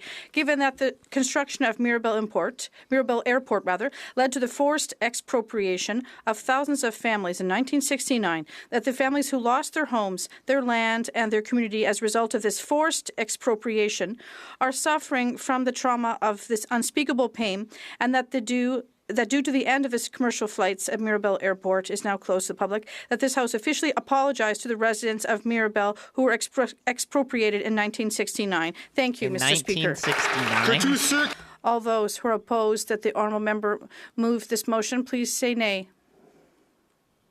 Unfortunately, we do not have unanimous consent. The honourable member for Edmonton-Westaskewin is rising on a point of order. The honourable member. Yeah, Mr. Speaker, in response to our House Leader's point of order, I just want to point out that before he even had a chance to say a word, I just want to clarify. I want to clarify what your ruling is going to be moving forward. Are we to expect now that if somebody says no before a word is spoken on a point of order, that you are going to stand up and shut down that member from speaking, regardless of which party it is from now on? Is that the precedent? I can assure all members that I'm continuing with the normal practice of this House, that when it's a clear indication that there is not unanimous consent, that we will move on from that. I am now ready to rule on the question of privilege. Somebody gave somebody the finger? He just gave me the finger, Speaker. You guys hear this? I see that there are two honourable members who are rising on points of order.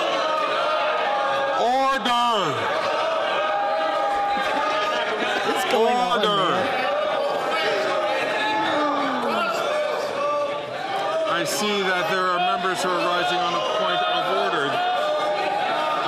He flipped the bird at me. Wah! Mr. Speaker, my feelings are hurt.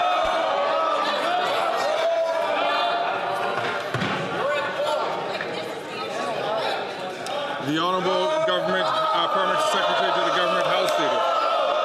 Member from Lanark, in a red-faced fashion, clearly flipped the bird over to this side, Mr. Speaker, which is another way of giving the finger. That is highly unparliamentary, and I would ask him to uncategorically withdraw the finger, Mr. Speaker. It is not appropriate. He should apologize to all parliamentarians. I thank the Honourable Parliamentary Secretary for his intervention.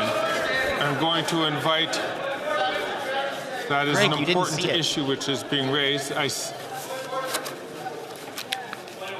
I have a number of points of order which are being raised.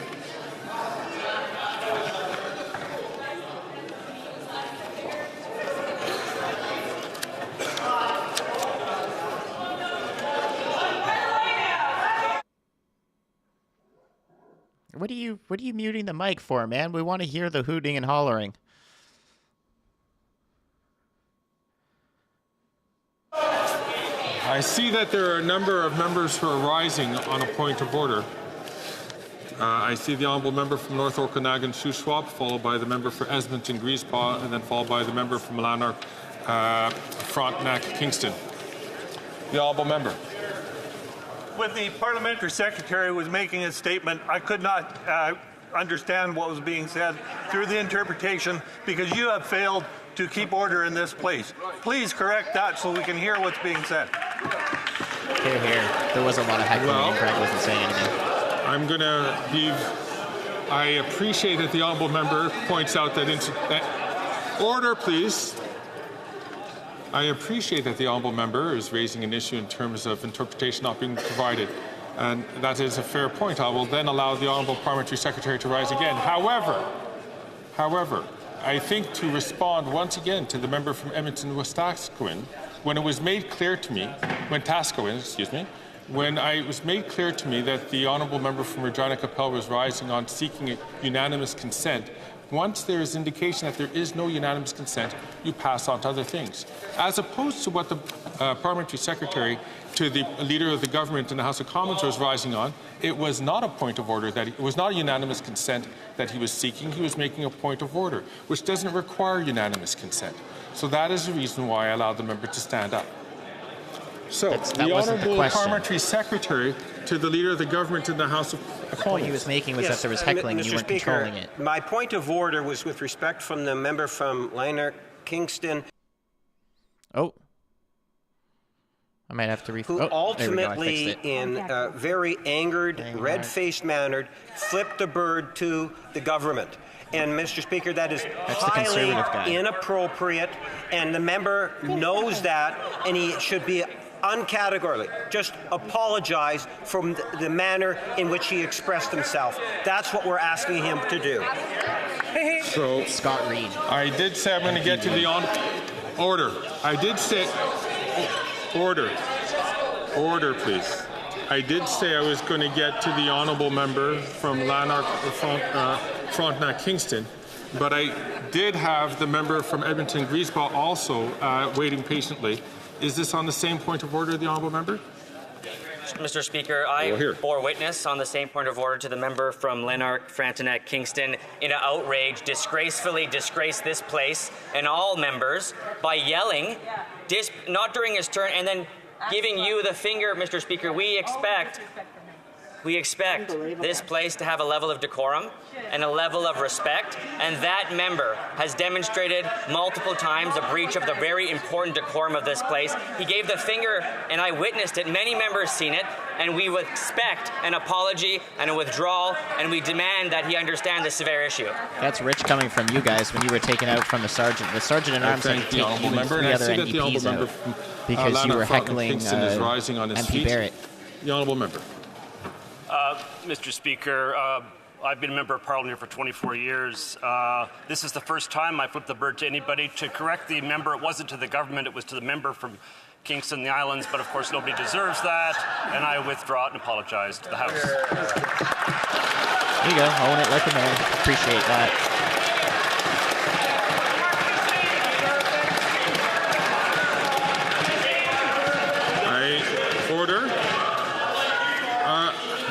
I'm enjoying the honourable member from Kamloops,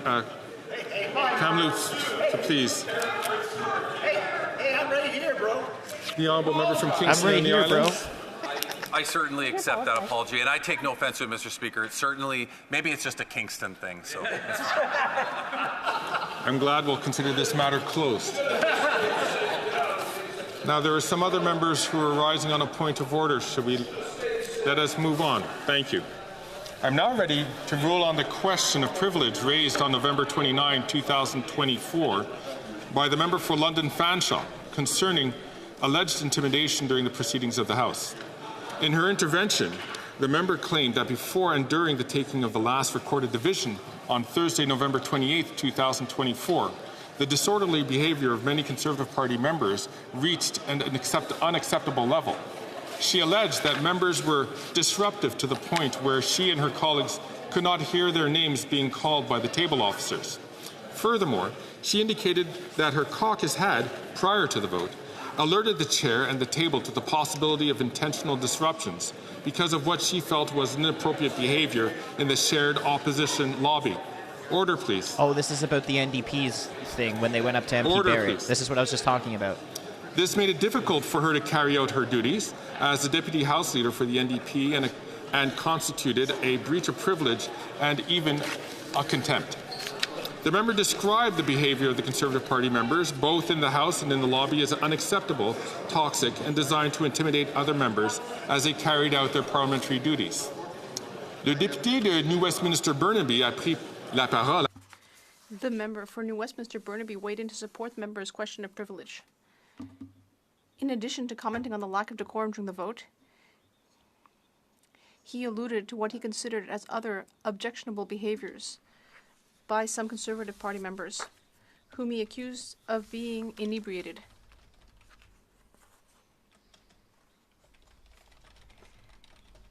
And reminded the House that the party whips are responsible for ensuring a safe workplace that is free of harassment for members and employees who work with them. Frequently with conflicting accounts of what occurred in the lobbies leading up to the vote, as well as on the floor of the House, during the sitting and after adjournment.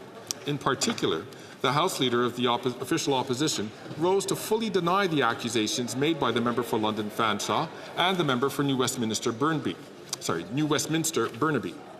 He detailed the events of the evening in question as he saw them, stating that it was the members of the New Democratic Party who acted in a harassing manner towards members and staff of the Conservative Party.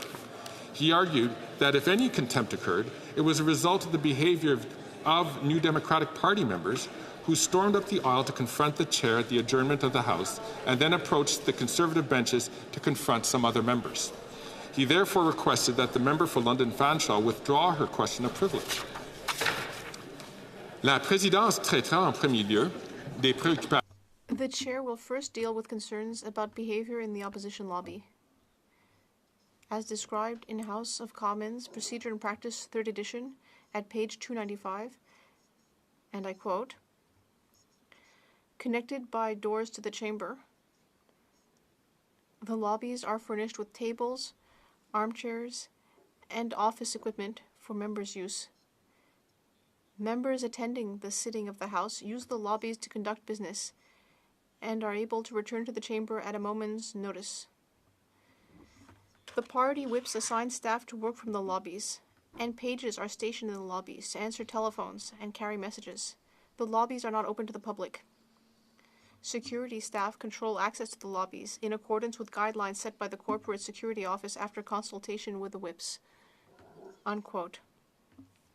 And their staff have always ensured a harmonious cohabitation within the opposition lobby, a shared working space currently used by the three opposition parties, as well as independent members.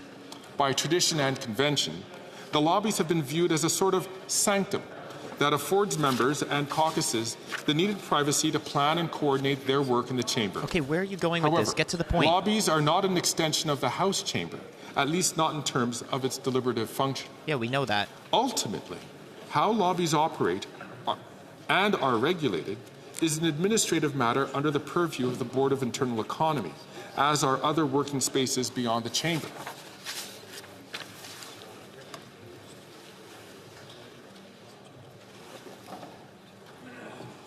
En ce qui concerne la On the issue of the consumption of alcohol within the parliamentary precinct, Speaker Reagan addressed the matter in a ruling on a question of privilege on November 20th, 2018,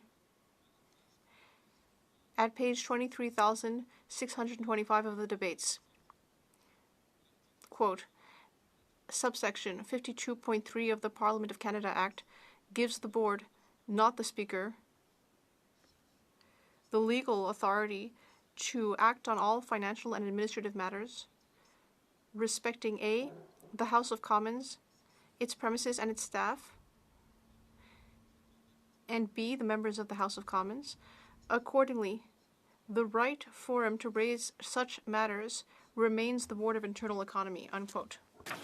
La question de l'utilisation des antichambres et du comportement des députés. The use of the lobbies and the behavior of members and their staff using the lobbies is therefore a matter that should be brought to the Board of Internal Economy. To that end, I would encourage any member who is concerned about this to raise it with the representatives on the board so that it can be addressed there. The whips of all parties also play a crucial role in the management of the lobbies. The chair therefore strongly encourages them to look into this issue and work together in finding a suitable solution that all can adhere to. Indeed, the chair has written earlier today to the whips of the opposition parties to this effect. Concerning the behaviour of members in the House during the vote on Thursday, November 28, 2024, which is what you can control, the excessive noise did indeed hamper members' ability to hear the clerks conducting the roll call. The chair intervened midway through the vote to call the House to order. I also made a statement the following morning, referring members to the House of Commons Procedure and Practice, 3rd edition, at page 643, which sets out the conduct expected during the taking of a vote, which includes not making any noise. In my statement of November 29, 2024, found at page 28,339 of debates, I stated, quote, "The chair hopes this will serve as a good reminder to all members the expectations in regard to decorum during divisions. I understand that some votes are subject to strong disagreements, but it is still expected that all members comport themselves appropriately." Unquote. Je répète donc à la Chambre que pendant And so I remind the House again that when votes are being called, members are to remain respectful so that they can be conducted in an orderly fashion. I would add that the adjournment of the House should also happen in an orderly fashion, and that approaching the chair or the seats of one's colleagues to carry on arguments is not helpful or conducive to a respectful atmosphere. While the House had technically adjourned when such events took place on the night in question, the repercussions of these actions have a very negative impact on the manner in which the House operates. Fanshawe also complained that, in addition to the noise, the pointed heckling was inappropriate and was received by many members as harassing or intimidating. As chair, I wholeheartedly agree that the level of noise in the chamber during the last vote on November 28th was, indeed, outside of the acceptable range. The lack of decorum and noisy disruptions experienced that evening do not meet the expectations Canadians have of us. La députée de London Fanshawe is... What about Barrett? What about Barrett getting literally ran up on, 4 MPs run up on him? While I understand the member's concerns, I cannot conclude that it resulted in any member not being able to vote or participate in proceedings. I cannot agree that the member was interfered with in the performance of her parliamentary duties. What happened that night was clearly a breach of decorum. I don't excuse this or seek to normalize it, but I'm not aware of any precedents where incidents of this nature rose to matters of contempt or breaches of privilege. I nonetheless take concerns about harassment and intimidation very seriously. While moments of strong disagreement and political tension are common in this place, there is still an expectation that we, as elected officials, treat each other with civility and respect. Apart from being a deliberative and lawmaking body, the House is also a workplace. In addition to members, employees of the House administration and staff from political parties themselves support within these august walls our parliamentary democracy. They are all entitled to a safe working environment and at all times. The chair believes these concerns warrant, at a minimum, a discussion between the whips. They, and in fact any member voluntarily seeking productive solutions to conflicts, may explore available support options provided by the House administration to help mediate this situation. Avant de terminer, je tiens à signaler que Before closing, I would like to point out that the Standing Committee on Procedure and House Affairs is currently conducting a study on the issue of harassment. This study arguably already provides the remedy the member for London Fanshawe seeks, namely, referring the matter of harassment and intimidation to that committee. The counterpoints raised by the House Leader for the official opposition could also fit within the committee's existing study. You don't send this to Moving committee forward, now. as Speaker, I have strong expectations that the whips address the matter in a serious and timely way. Of all the workplaces in Canada, the House of Commons, as a heart of our democracy, should serve as a role model. Members are passionate in defending their views, and this can bring vigorous debates in the House. However, when away from the cameras, we are all colleagues, and we should all work together to ensure a productive and safe workplace for not only ourselves, but for our staff and all those who support us in this great place. Notwithstanding the seriousness of the matter raised, I cannot find this constitutes a prima facie question of privilege. I thank all members for their attention.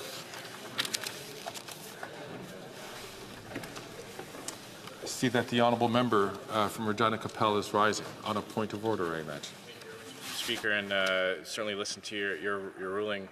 I understand that it was basically addressed to the question of privilege raised by the NDP member about what may or may not have happened in the lobby. You have ruled that what goes on in the lobby doesn't fall under the purview of a question of privilege. In response to that, points were raised about the erratic and unhinged behavior of the NDP members in the chamber, even though the mace was off the table. And I'm just wondering, are you going to come back and address those questions that were raised as well? Yeah. Once again, exactly. I'll invite the honourable member to take a look at my ruling where that question was actually addressed. Point of order, the honourable member for Saanich. We all just listened to you talk for like 10 minutes. You didn't address that. Is erratic and unhinged considered parliamentary language in this place? Yes, it is. Go have another drink. That is a very good question. I have heard that language being used before in this place, and it was considered acceptable at the time, as of course members know. So that language has been used here before. The honourable member from New Westminster Burnaby is rising on his point of order. Mr. Speaker, that language was utterly inappropriate when my colleague from the official opposition House Leader borders on misogyny. And I would suggest, given the Conservative history of being drunken and disorderly in this House of Commons, they should take lessons from your ruling. I think we are now, we're going to be getting into a matter of debate, and this is a matter which I'm going to invite all members to please to take a look at the ruling rather. Have an opportunity to reflect on that, and if necessary, invite members to come and see the chair. And we're going to get into a tit for tat on this. As I'm going to ask, est-ce que ça fonctionne avec les? Yes, is everything working with the earpieces? Okay, just a moment, please. Just a moment. I will just consult the clerks. They're allowed to respond to that point of order. He just called the Conservatives drunk when MP Barrett was sitting there totally sober and had 4 arguably drunk NDP MPs come up and heckle him and hassle him, and then whoever was recording, I think it might have been Cooper or someone in that area, they yelled at him for recording in the House. And you're not allowed to record in the House while the House is sitting, but obviously the House had finished sitting. This was just after the sitting. I appreciate the honourable member from Regina Capel. I do not want to open up a debate on this issue between the two members. I'm going to ask again. You haven't ruled on that. Is after the sitting acceptable to be unparliamentary and have bad behavior? To discuss on this particular matter and what had happened on it's Thursday still in the chamber. previous at the vote, please come and speak to me in the chair. Of course, because I have taken into account all the issues which have been raised before, and I think the chair has been very generous in terms of hearing concerns that were raised by multiple members on this question. I wish to inform the House that the volume of the earpieces will now be reset. I wish to inform the House that the volume of the earpieces will now be reset. Incredible. Incredible. Affaire courante ordinaire. Okay. We don't have to watch tabling of documents. Just for anybody who didn't catch that, I believe I did clip it on my channel, but if not, it's all out there. We can watch it again real quick, just so people see what happened. These NDP MPs coming in, just running up to Barrett.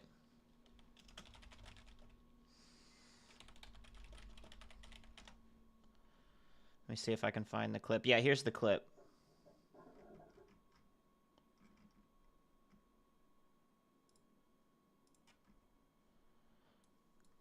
Step right back. We can film now. Yeah, but you guys don't need to be standing over yelling at him. He came over and stand down. Guys, look in the mirror. Look in the mirror. Why? Look in the mirror. And he's taking this in the house. He is taping this in the house. I can. No, it's too late. Really? That's fine. You can record. That's all fine. He's sitting down. You're here for another month, and you're gone. See, and then you see the sergeant at arms taking them out. He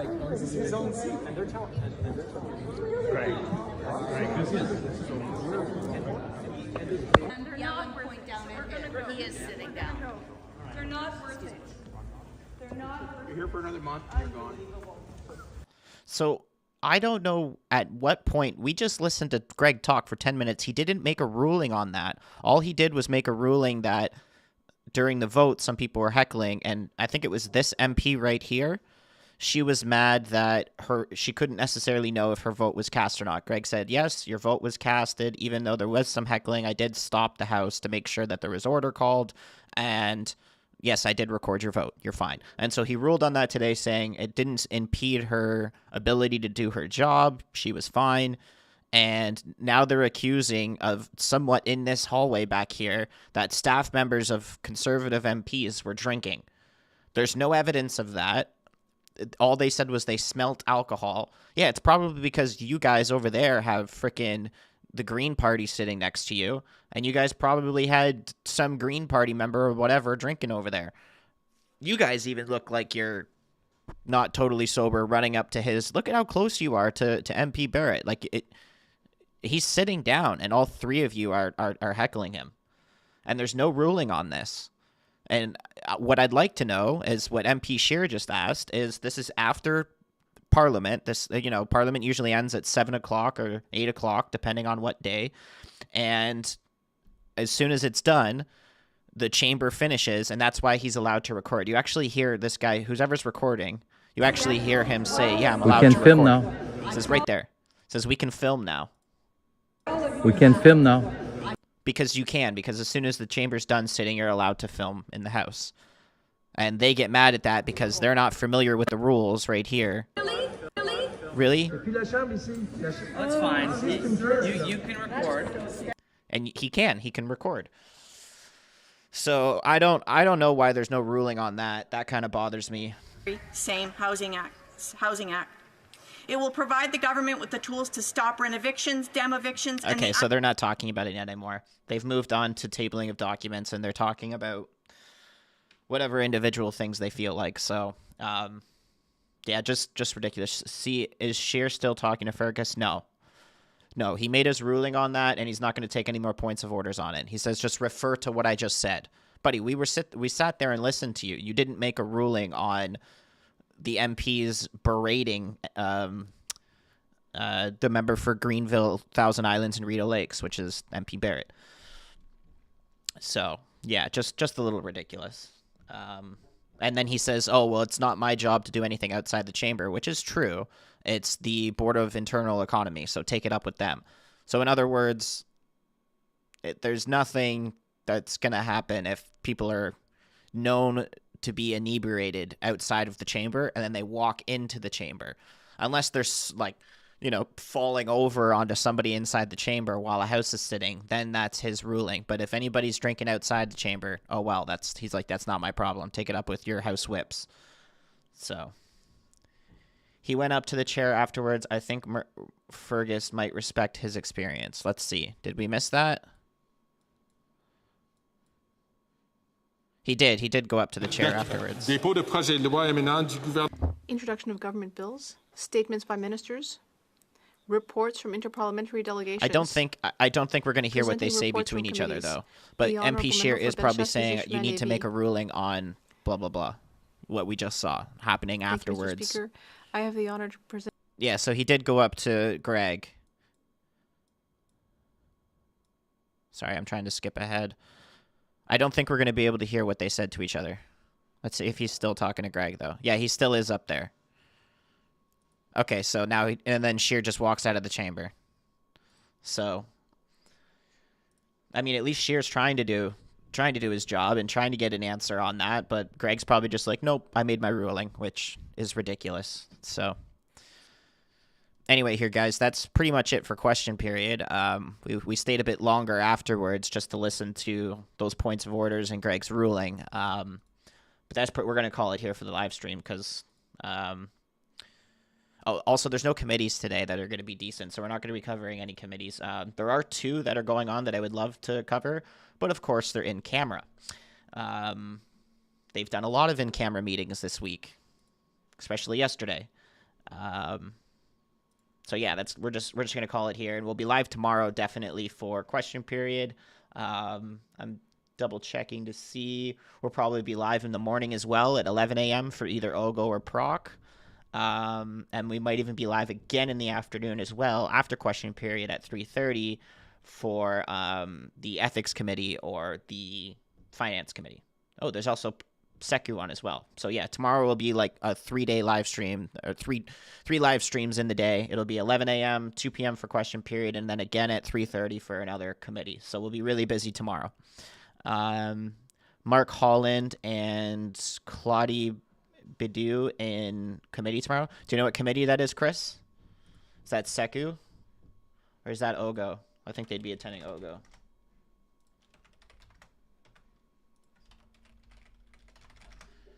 Let me double check.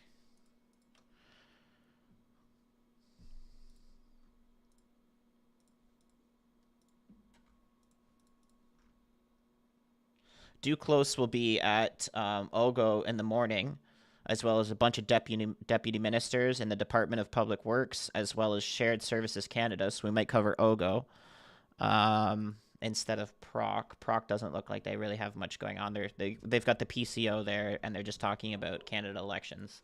So we'll do Ogo in the morning. And then which one are you talking about, Chris? Holland and Hesse? Oh, he's in the Health Committee. In the afternoon, too. Hesse Committee. I was going to do Secu.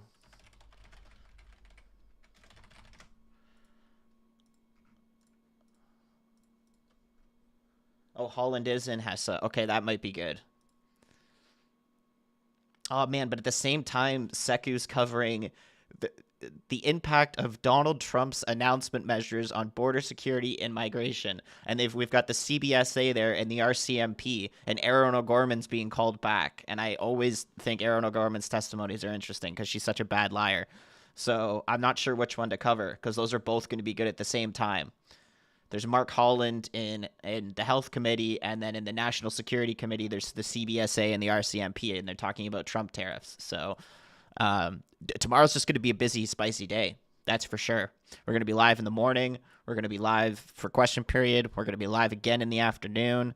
So yeah, I think they scheduled these at the same time on purpose. It's possible, but sometimes that's just how the committees go, especially on Thursdays. There's always a lot of committees. Mondays and Thursdays are always really busy.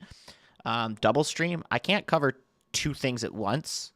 But we could always flip back and forth. We can just try to get conservative rounds. I did that last time where when it flipped to a Liberal round, I just went back to the other committee and we watched the Conservative round, switch back and forth. Yeah, that's what I'm thinking, is we'll just switch back and forth between them so we cover every Conservative round and we don't have to deal with too much of the NDPs and Liberals rounds, which might be good. Make a poll for the committees. That's not a bad idea, actually. I think Hesse's going to be more interesting, and I might just clip Secu. But we might also flip back and forth. But we'll definitely be getting... Ogo will be interesting in the morning, and we'll definitely be getting a good question period, and then, yeah, definitely something in the afternoon. Whichever one we cover will be good. But anyways, guys, we're going to call it here, and I appreciate everybody tuning in and watching and subscribing. Appreciate Gordon with the gifted, Humble with the gifted, Jim Devlin with the 20 bombs super chat. Really appreciate you. And Just Me to Cole with the 5. super chat. Really appreciate you guys. And Joel Duracell, welcome into the coffee club. So, we'll see you guys tomorrow. It's going to be really busy tomorrow. I'm going to go ahead and clip a couple things that we didn't cover live. Like I know some people are asking about when Jagmeet walked out of the committee last week. It's like a 5 or 10 minute clip. He just basically tabled a motion and then just walked out. So I'm going to clip that and put that on the channel in case you guys didn't catch that because we didn't watch that live. There's probably a few other things that I can go clip. If you guys haven't seen the stuff that I put up on yesterday, it's pretty funny. On the top of the channel, you can see the Stay Informed playlist for December. There's some good clips there to go and watch. And yeah, I will see you guys tomorrow. So have a fantastic rest of your evening, guys. Cheers. Thanks for watching, and bye-bye.